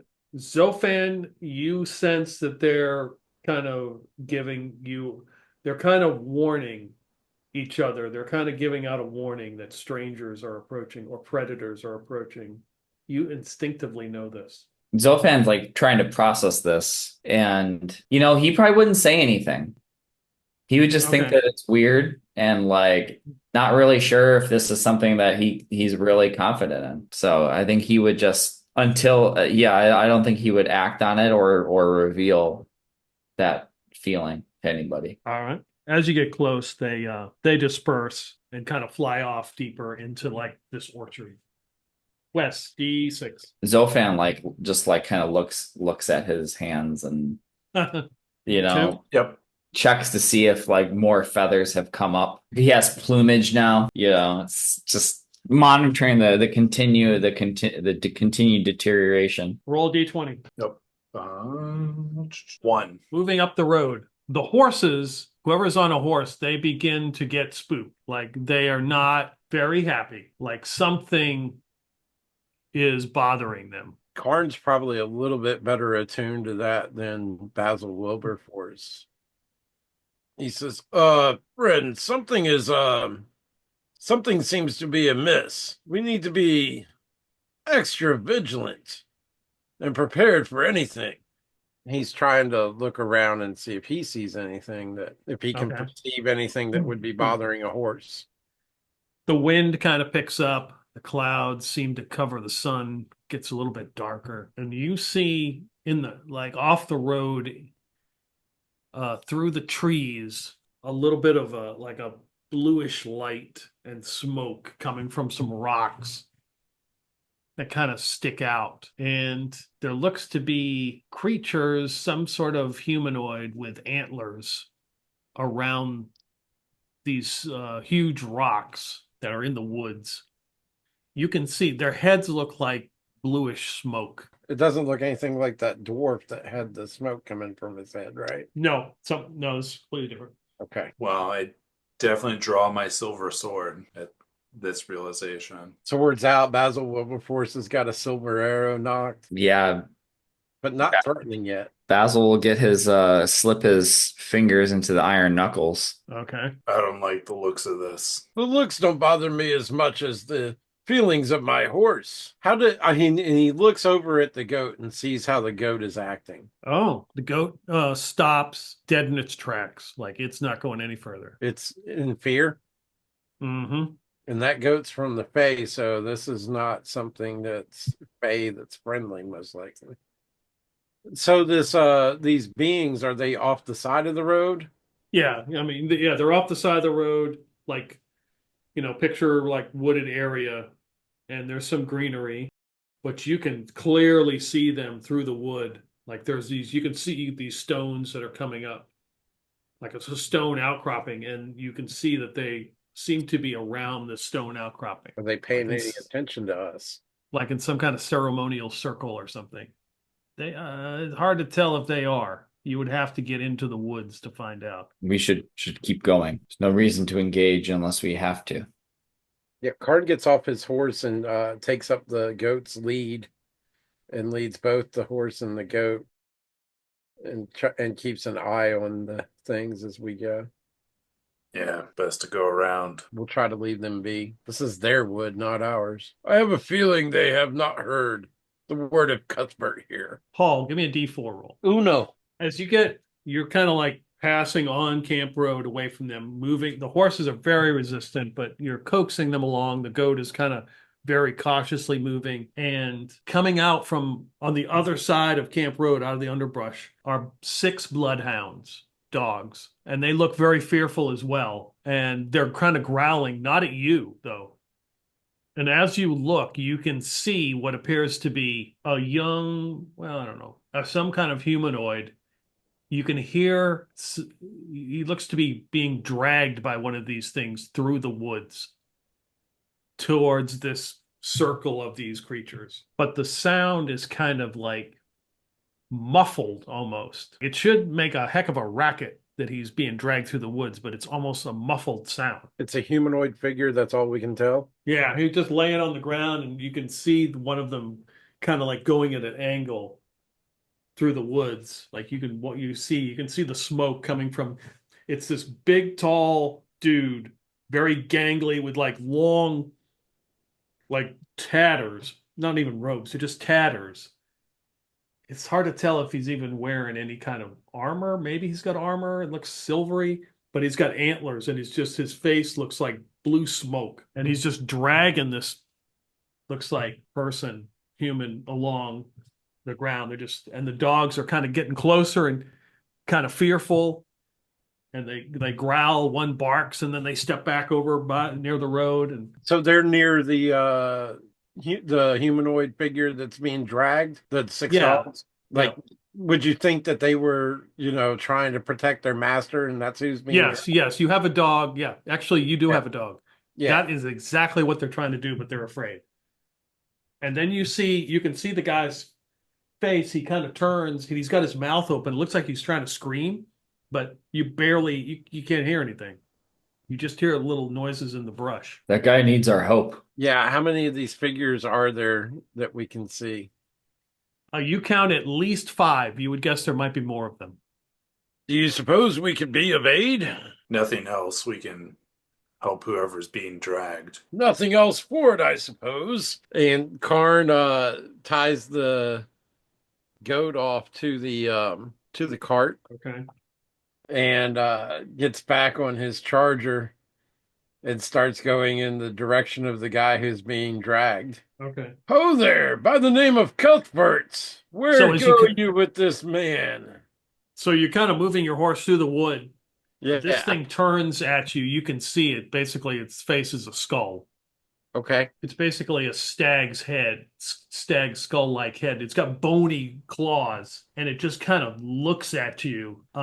When you go to say that, your sound, when you speak, it's like muffled. It's like, it's really weird. That is strange. And it reaches by its side and pulls out what looks like a sword.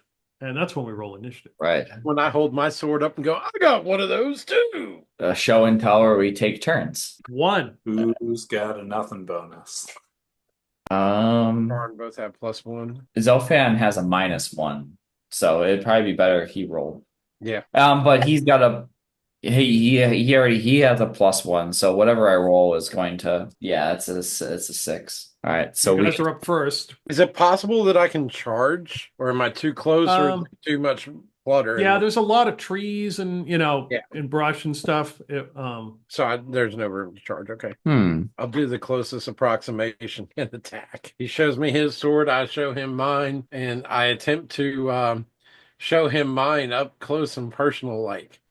Cool. Give me an attack roll. And Basil's gonna deploy his flag, so you'll get a +2. Oh, nice. Very good, Basil.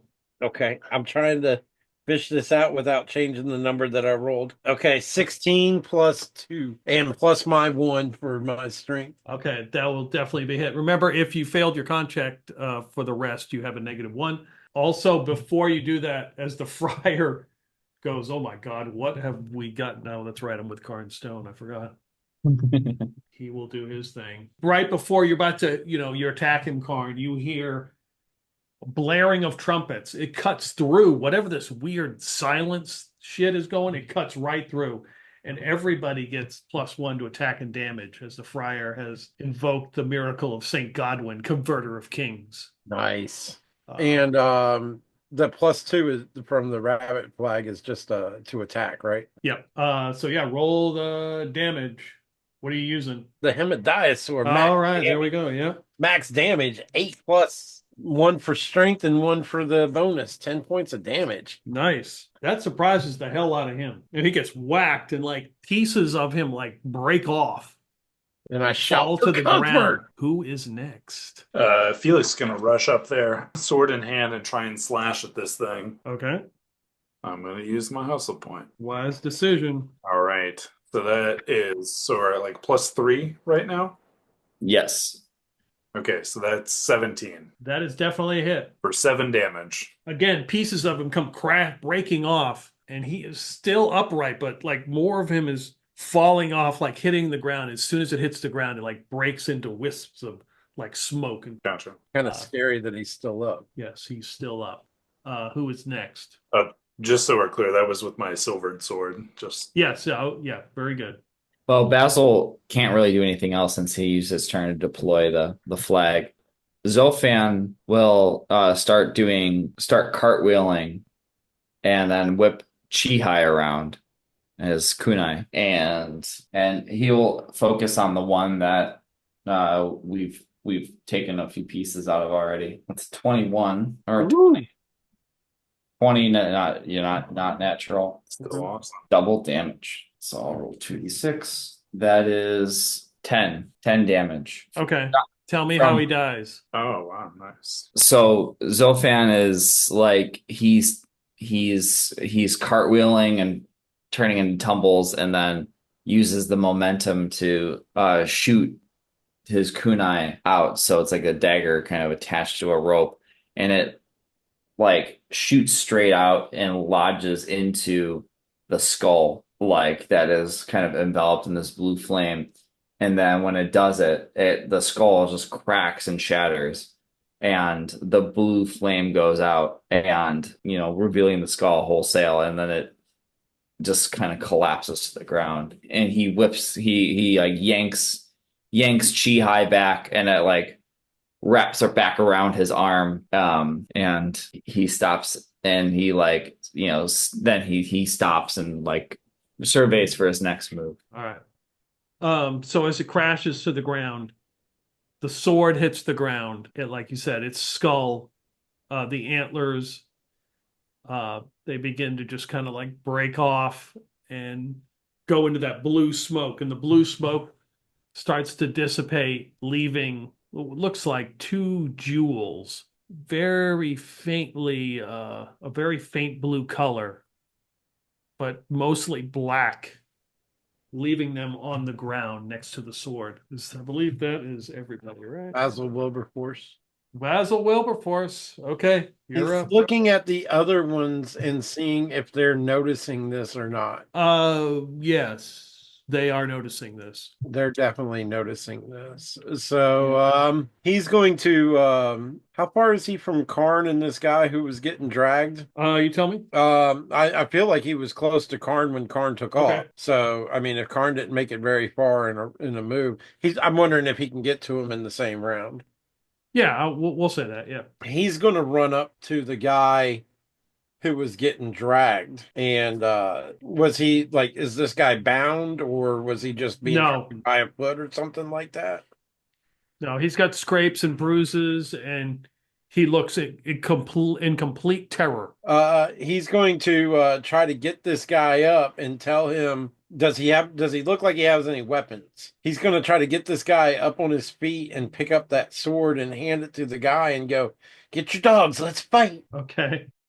You got to fight for your life now. All right. And that's probably all he can do in the round, I'm guessing. Okay. So yeah, that guy's kind of like getting to his feet. He looks, like I said, completely terrified, like in a state of shock. And he just kind of comes to.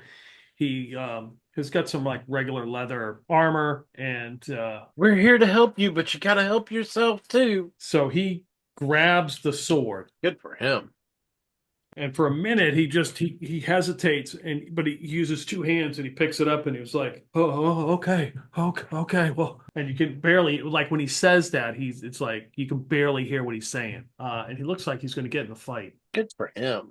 The other cleric is staying back. The old man, it's kind of like looking through the woods, like tending to everything. You probably don't want his ass in a fight anyway. So Get back there and buff, buddy. all right, I'm going to roll to see how many of these guys attack. Because I don't think all. Wow, you know what? I actually have a die that represents how many there are. That's why I bought this dice. Oh, the weird, the weird ones. Yep. Oh no, all 7. They come bolting through the woods, Great. and one comes after Karn, pulling that sword. Right? Not going to hit you with a 6. No. So it's like. Oof. 6. One comes after Felix with a 16. I think that's just short. Yeah, that probably doesn't hit you Yep. because you got. That doesn't hit. One runs up to Zophan, looks like it's about to strike, and then stops and kind of looks at you like, what? Zophan's protected. Basil, 17 to hit. Oof. That's a hit. All right, What was the damage? 3. Oh, okay. However, you lose 3 off your con Holy fuck. Oh boy. as you feel the life draining out of you. That's not good. Orion's Orion's sleeping. Oh yeah, we've got the other guy there, our NPC, who now has a sword. And I was like, oh, this is probably a bad idea. I regret this immediately. And he is hit for 1 damage, and he loses 3. He loses 3 off his con, and you can just see kind of the energy being sapped out of him as he is hit. Their blades have some sort of curse on them. Basil Wilberforce. Wow, that's not with a 4. He ain't hitting him with a 4. And the last guy will go after Karn because he's of course he would. Yeah, tagged. Drop. Fast. Drop a dice. Dirty 20. That hits. Oh, rough. 9 damage, 3 off the con. Whoa. Well, we saved this guy. Let's run. All right, it's initiative. I'm about to roll a D3. Boy, that would really screw me. I rolled another 1. Now I'll roll. 6. You guys are up first. This is the scenario you are in right now. So we outclassed here. we have the guy that we were trying to save. Yep. Yeah, you do. Is there one of the creatures is on Basil right now? Yep. Yeah, so I guess he's gonna just punch it. Go, Basil. That is a 12. Is that with all the pluses? Yes. Okay. Because you have a plus from the friar. Oh, yes, it's a 13. Okay. That just misses. Okay. Yeah, he comes up short. Zophan is going to cartwheel and attempt and sling kunai at the one that is on Basil. Okay. Oh, that's a natural 1. Oh no, and you've used your hustle point. I'm gonna use my hustle point. Uh-oh. So roll a D100. Oh boy. 61. Okay, roll a D12 4. and 2D10. 6. So it flies out of your hand and goes like 6 feet away at like the 4 o'clock position. What flies out of my hand? Kunai, like you go to swing and hit it, it's like slips right out of your hand. Ah, fuck. Yeah. That is both of my characters failed. Failures of a turn. Basil Wilberforce looks at the guy he's talked into fighting and says, "Don't freak out. I'll still be here," and pulls the feather mask down over his face. Nice. Okay. And I'll let you roll it, and you don't have to tell me whether it's working or not, because I think it's working, right? Right. What's the rule on that? 3 and 6. 3 to 6. What? You become Oh invisible? no, 1 through it was 3 and 6 chance of disappearing, Oh, okay. being invisible. So 1, 2, 3 is invisible. 4, 5, 6 isn't, I guess. All right. And then he's going to try to get up in position behind the one that just damaged Karn to make a sneak attack. His idea is he's going to make a sneak attack. He's probably going to become visible again if he did go invisible. Okay. But he's got that red emerald dagger. Oh, nice. All right. Going after the one that did that to Karn. Go ahead and attack. How do you like a 17 plus? That's a hit. Plus, what is his dex? Oh, it's a hit. All right. So then the dagger is, so I get double damage for the backstab if I got the backstab. And Yes, you did. okay. And then that dagger is a 1d4 plus 1d6 of fire damage. I got a 3 and a 4. So, and then double damage, 14 points of damage. So you can see that ripped, like burned parts of him away completely. It looks like you can almost hear like a scream coming from him, but it's like so high pitched you can't even hear it. Okay, that was well done. I'm scared for Basil. All right. Question. Is there a grouping of enough of them such that I could hit more than one of them with a fireball? I would say so because And not any of my allies. yeah. Because fireball. We'll say Basil's and the one that was on Zophan. So we'll say those two. You could probably hit with a fireball. I'll let you do that. Desperate times call for desperate measures. And he drops his silver sword and then pulls out the large fire sword and launches a fireball at those two. For 18, does that hit? I mean, basically, you roll damage, and I got to save versus spells, I believe, right? Oh, that's it. I So forget it's- what it was. Sorry. Yeah. No, you're fine. That's okay. Is it save versus spells or dex for half damage? Save versus spells. It's like Is a it? fireball spell Well, in the that's book. a good roll. So if it hits, I'm doing 22 damage. Okay. I'm going to double check. Yeah, it's save versus spells. So it's 46, right? Yep. I got 2 6s and 2 5s. So boom, this thing just erupts, burns a bunch of trees. And tell me how you kill both of them as they just are vaporized. Yeah, they literally just like the same like high pitched like scream and like the smell of like horrid burning odor from whatever these things are made of is all Yeah. that's left. All right. Like I presume like the eyes and what have you. Nice. All right. So our NPC attacks with a natural 1 as he tries to strike it, Oh, but he only embarrasses himself as he barely swings it. But hey, he's fighting for his life, and Basil yells out, "But what about your dogs?" Bloodhounds aren't likely to attack these things, but Basil's still trying, Right. in case this guy hasn't thought All of right. it. I will make a roll for the friar and see what he does. So the friar, there's no really technically concentration. I would assume he can do more than one spell.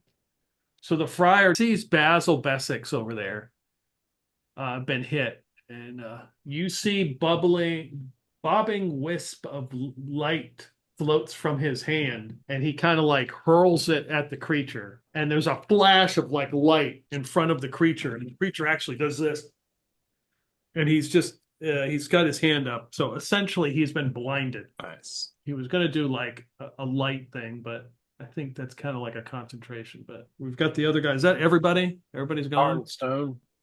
Oh, well, hell yeah, Karn Stone. Since the guy who was attacking him and actually did damage to him has been eviscerated by a fireball. No, it wasn't him. Oh, You still got 2 guys on you. Basil Wilberforce left one, okay. I and thought that was Zophan left one. Okay, sorry. The one that's damaged Karn. Yes, Uh, definitely attack Basil- him. Yeah, definitely going to go after him. Yes. Why, Cuthbert? Different die this time. Hope it works out for me well. A 15 plus 1 and 1. That's a hit. Okay.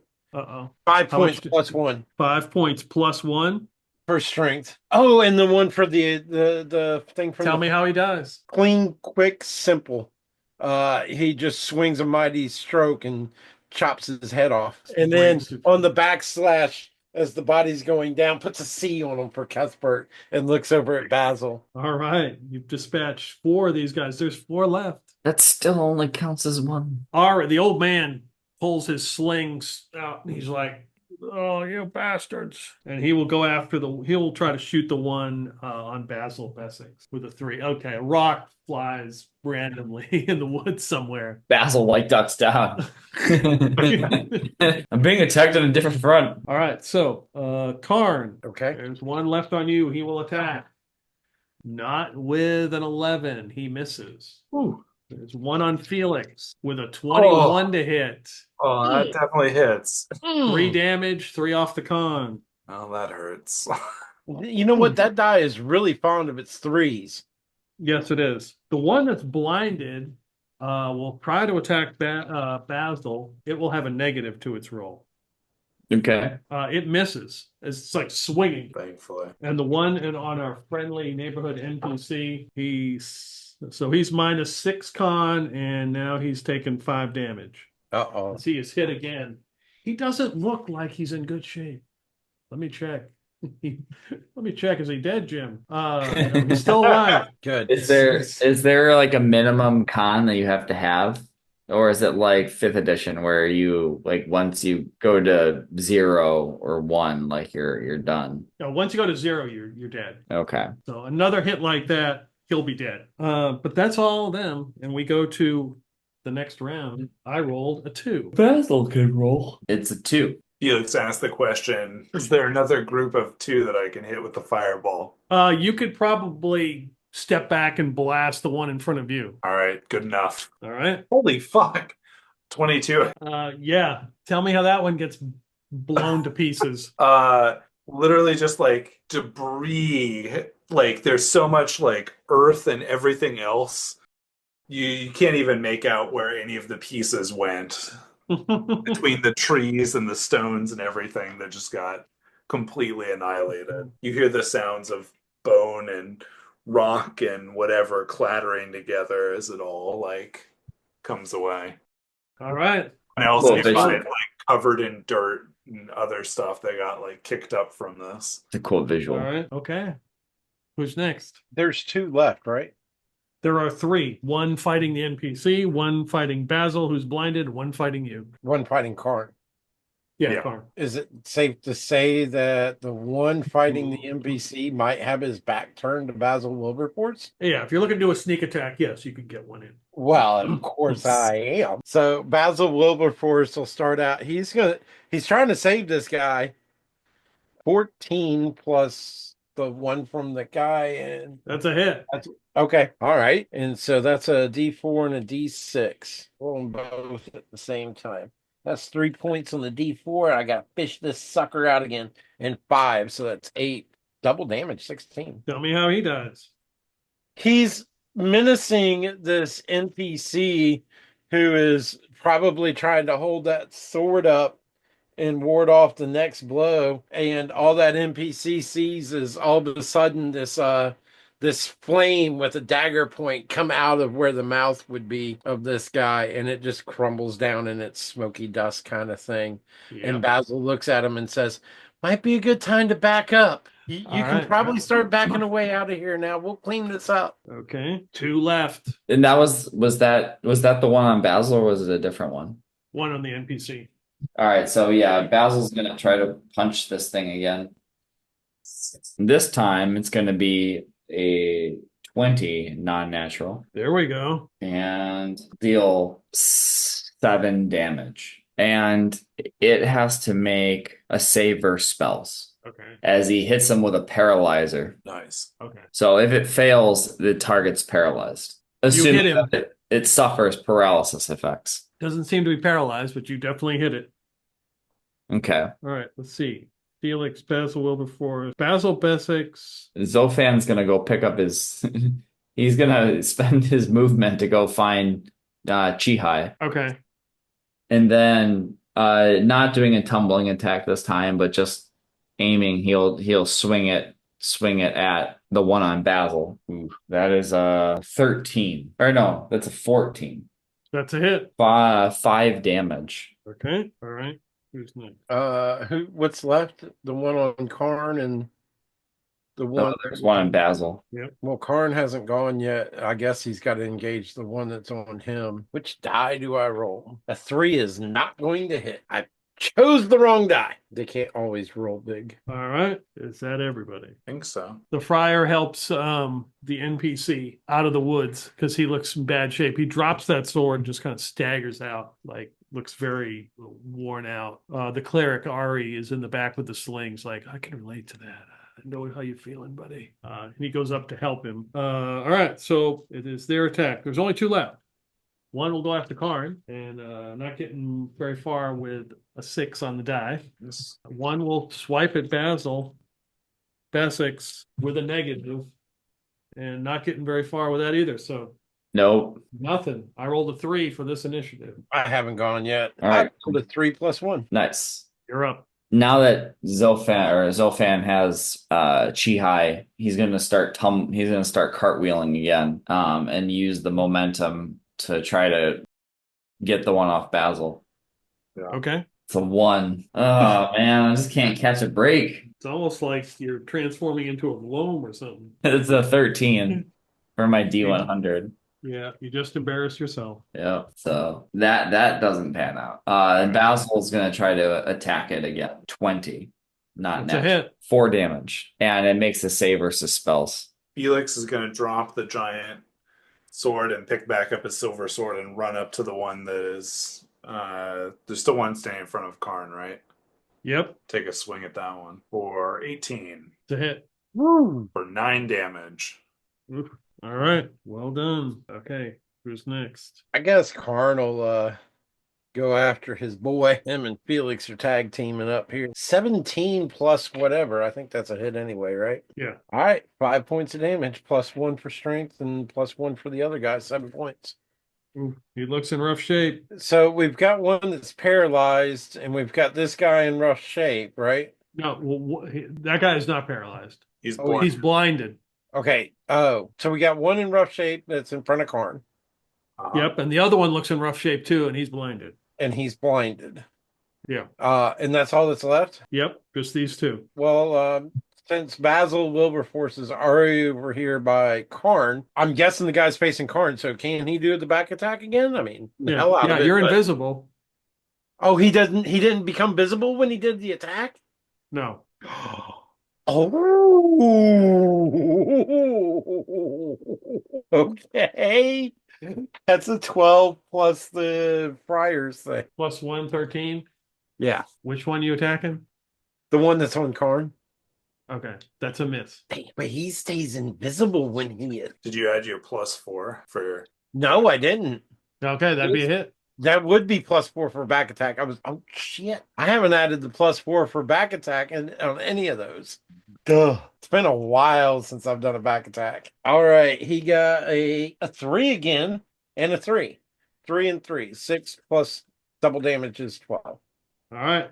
Tell me how he dies. Well, this time, because he, sort of slopes down while the other one's going down to the ground, and he just comes around and swings and just comes up from the bottom up, and again ends with that point of his, the flaming point of his dagger, looking at Karn in the eyes.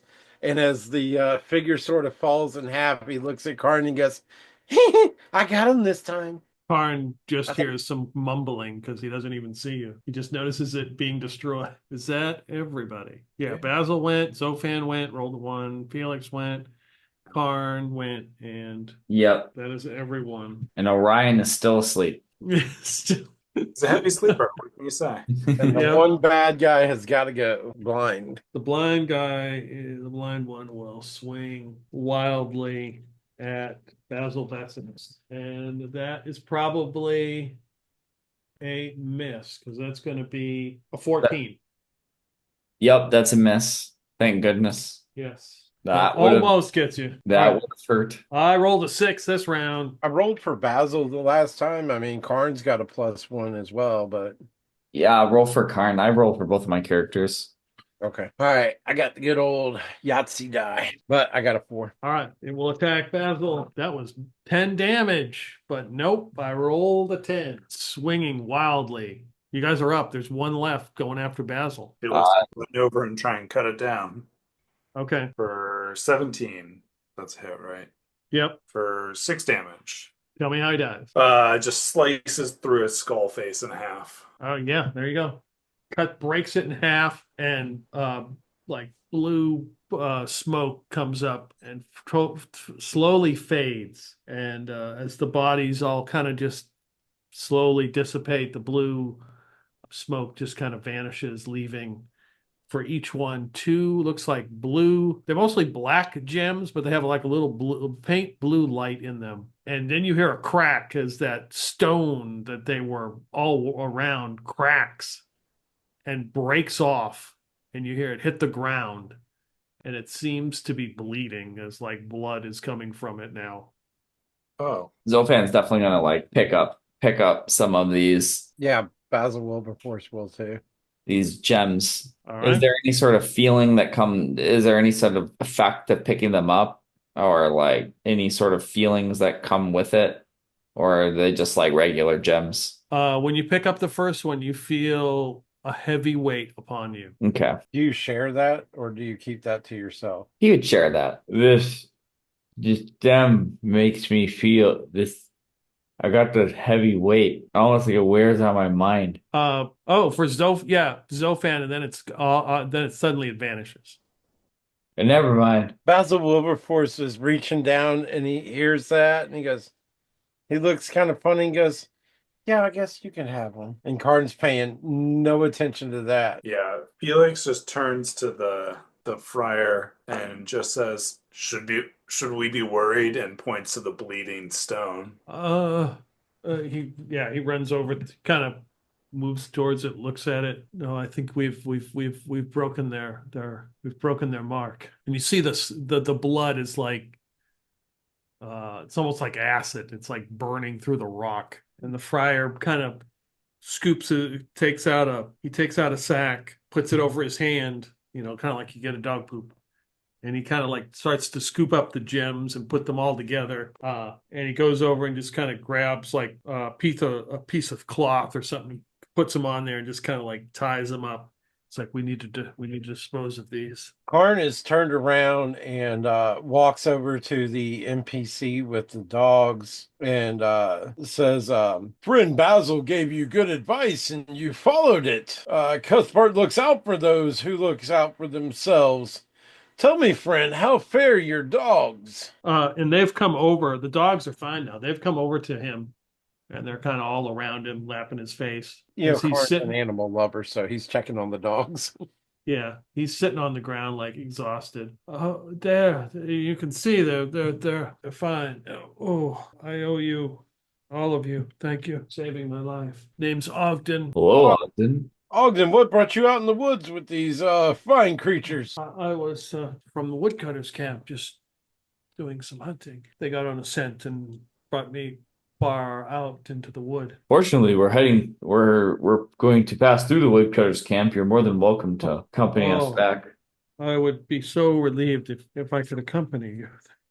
Thank you so much. How did you run afoul of these creatures here? Why were they dragging you to this thing? Do you know? I don't want to imagine what their plans were. So they just set upon you in the middle of the wood? Yes.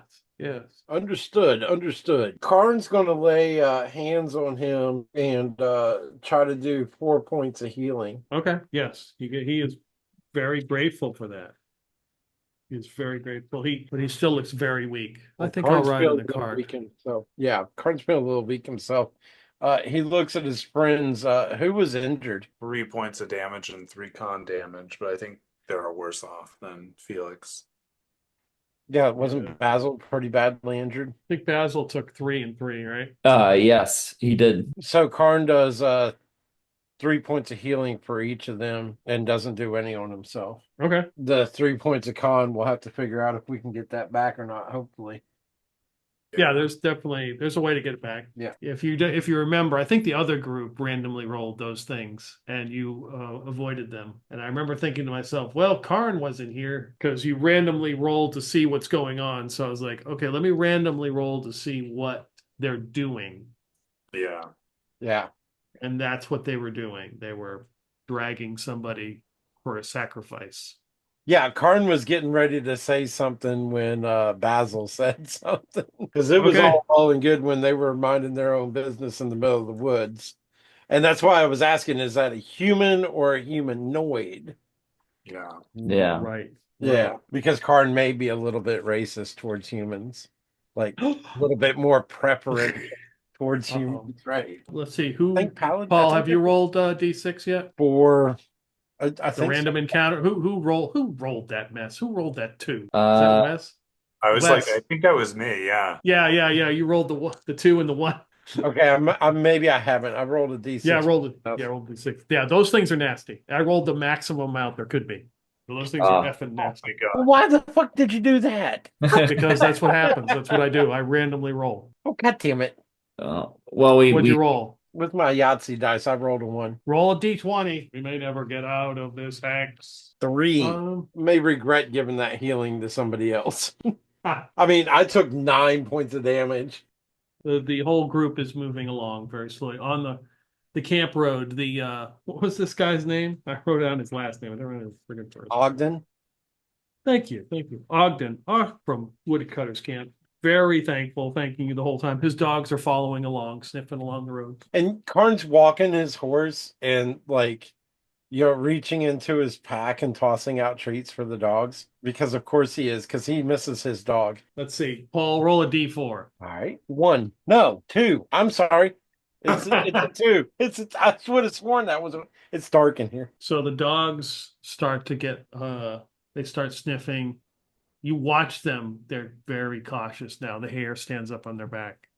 Through the woods, you can see what looks like you hear like a creek, and there's some rocks or whatever, and through the woods you can see what look like centaurs. They are definitely native to Fairy, and they seem to have what looks like a younger centaur with them. There seems to be about 6 of them with a young centaur foal with them.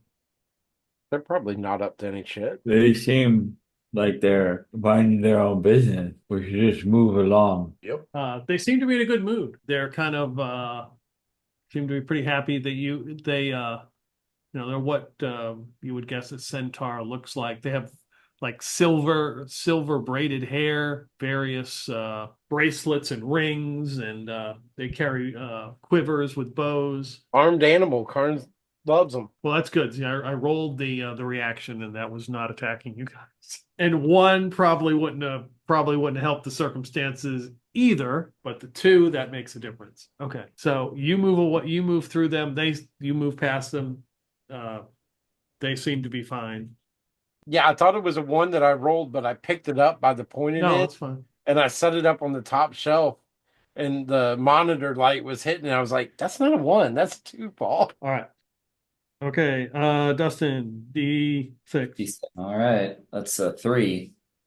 Okay, so headed up the road, you guys are making your way, getting closer to the woodcutters' camp. You run into a group of, they look like tradespeople. They've got a wagon, and they're carrying goods. There's 2 people on the cart, manning the cart, and 2 more walking on either side. And they just have a big cart full of goods. It's covered with a tarp or whatever. Gotcha. Hail. Oh, just bringing goods to a Castle Brackenwold from the woodcutters' camp. How is what's the latest news from the Woodcutters camp? Oh, everybody's in good spirits. Everything seems to be fine. Anything we should be aware of up ahead? Have you had any troubles? Yeah, we ran into some manner of creature that was a strong foe, but we managed to defeat it without too much trouble. Just be wary. Okay. They look the people walking along the side of the car on either side. They look a bit concerned at this point. Yeah, he Because describes. they don't look like fighter types. They look like people who happen to be accompanying the cart that someone gave a weapon to carry. Gotcha. Yeah, he described what they look like and that just so that they could be on the lookout for it.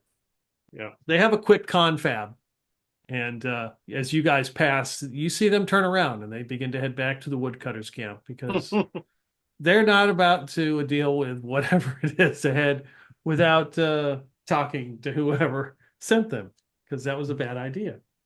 Yeah, that makes sense. All right, West, D6. 1. D20. 5. Coming through the wood, as you guys are getting close to the woodcutter's camp, you see in full armor what appears to be an elven knight. It is riding a giant boar. Oh, interesting. Flag the knight down. And he begins to ride over. As soon as he spots you, and he's like, kind of gives you a knowing look. 7 steps at dawn? Why, yes. And who are you? I am one who walks in whispers. Are you also one of Lord Three Moons Waxing's knights? No, I am not, but I am in service to another fairy lord. Which one? Duke Mayfleur. Can't say I heard that one. What brings you here? There have been word of undead creatures in the Dolmenwood. I believe we've dispatched, well, some of them. They had skull faces and antlers. The bluish green flame. Yes, Antler Wraiths. That's what they're called. The presence of the Nag Lord concerns the Duke. Concerns us all. Anything I should be aware of on the way to the woodcutter's camp? No, I do not. I usually do not tread there, so I could not help you with what you may encounter. Well, I wish you luck in your quest. Yes, you as well. And his boar gives a snort, and he charges back into the wood. And as he leaves, there's a perfumed rose scent that sort of fills the air. It kind of wafts away from him as he vanishes into the trees. Finally, by the end of the day, as the sun is beginning to set, you have reached the woodcutter's camp, located on the lower Hamath. Nice. The friar quickens his step as you begin to get closer because, he's from here and he's all excited. All right. And he heads up coming down the camp road. He's kind of moving this he's probably walking at this point. He's let some other people kind of steer the cart. And you stop by this obelisk, this black marble stone with a white rope that's braided around it. And he goes up to it and kneels before it and kisses it. And it looks like he says some kind of prayer. And he says, the kissing stone. Kissing it, of course, when you return from the wood, bring good fortune and health to you. As he realizes, what he just did in front of everybody. He doesn't really know what it is. And he's like, okay. And Ogden gets out and does the same thing. And he's like, so thankful to be alive. And you head in. It's not a very big town. So you head in, you pass. It looks like a smoke shop. There's a braggle, which is basically like a goat folk just sitting out there smoking a pipe, watching you. And you head into the town, and he immediately takes you to the stump and the poniard, which is like basically a barn that's got a tree trunk built in the middle of it. So he takes you there, and he's like, this is the place that we'll have a drink here, weary friends. We'll have a drink. It is. And he starts to look in his pockets for like some coin. On me, I hope, as he's like searching for some money. Basil Wilberforce goes, it's fine. We got you. We'll buy our drinks and yours. Oh, thank you, Basil. Thank you, Basil. We'll rescue you from more than the Dolmenwood. And there's a stout, round-faced human man with twinkling brown eyes and a mop of black hair and ruddy cheeks. Kind of like there's a bar that goes around the tree trunk. And there are no tables. There are no chairs. There's just like piles of hay or, mats. And there's some people playing music and there's some people dancing. It's everybody's kind of in a decent mood. And the guy looks at him. He says, oh, look who's returned. Clifford, how have you been? And the friar's like, oh, Mr.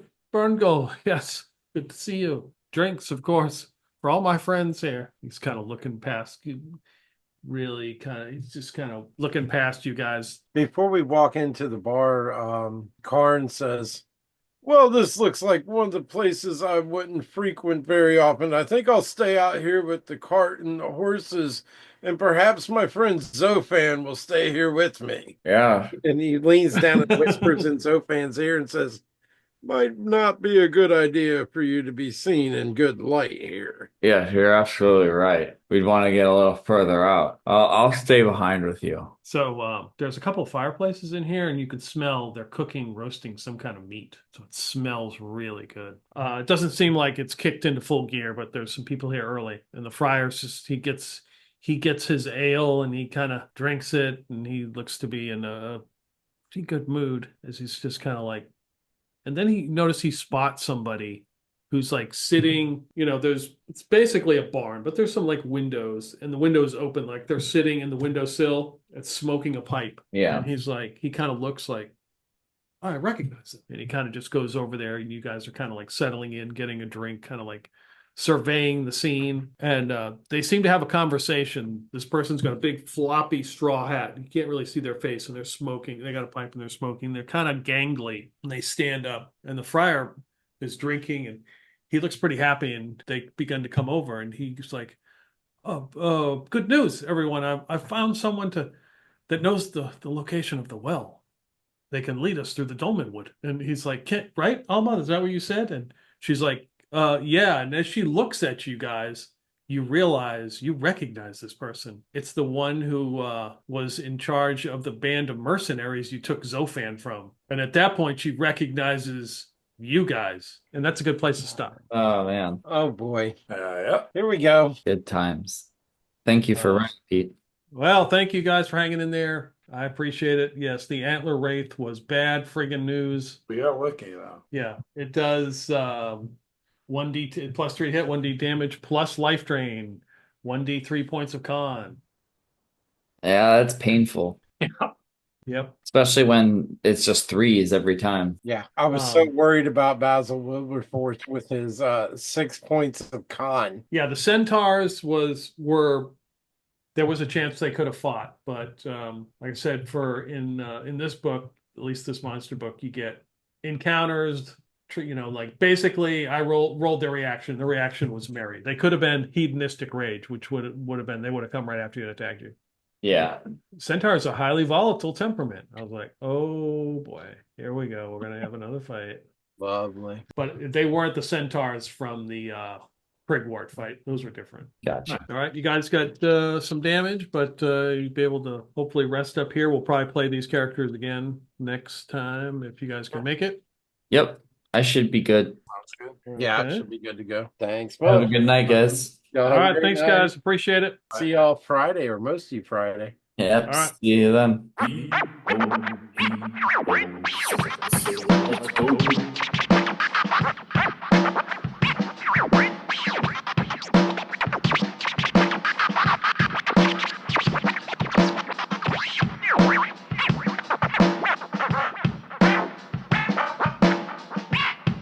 to swimming with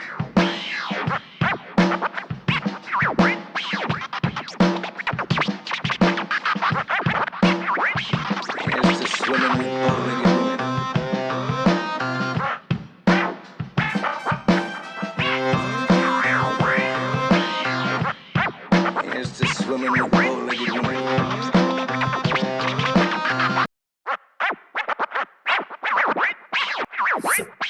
Let's go.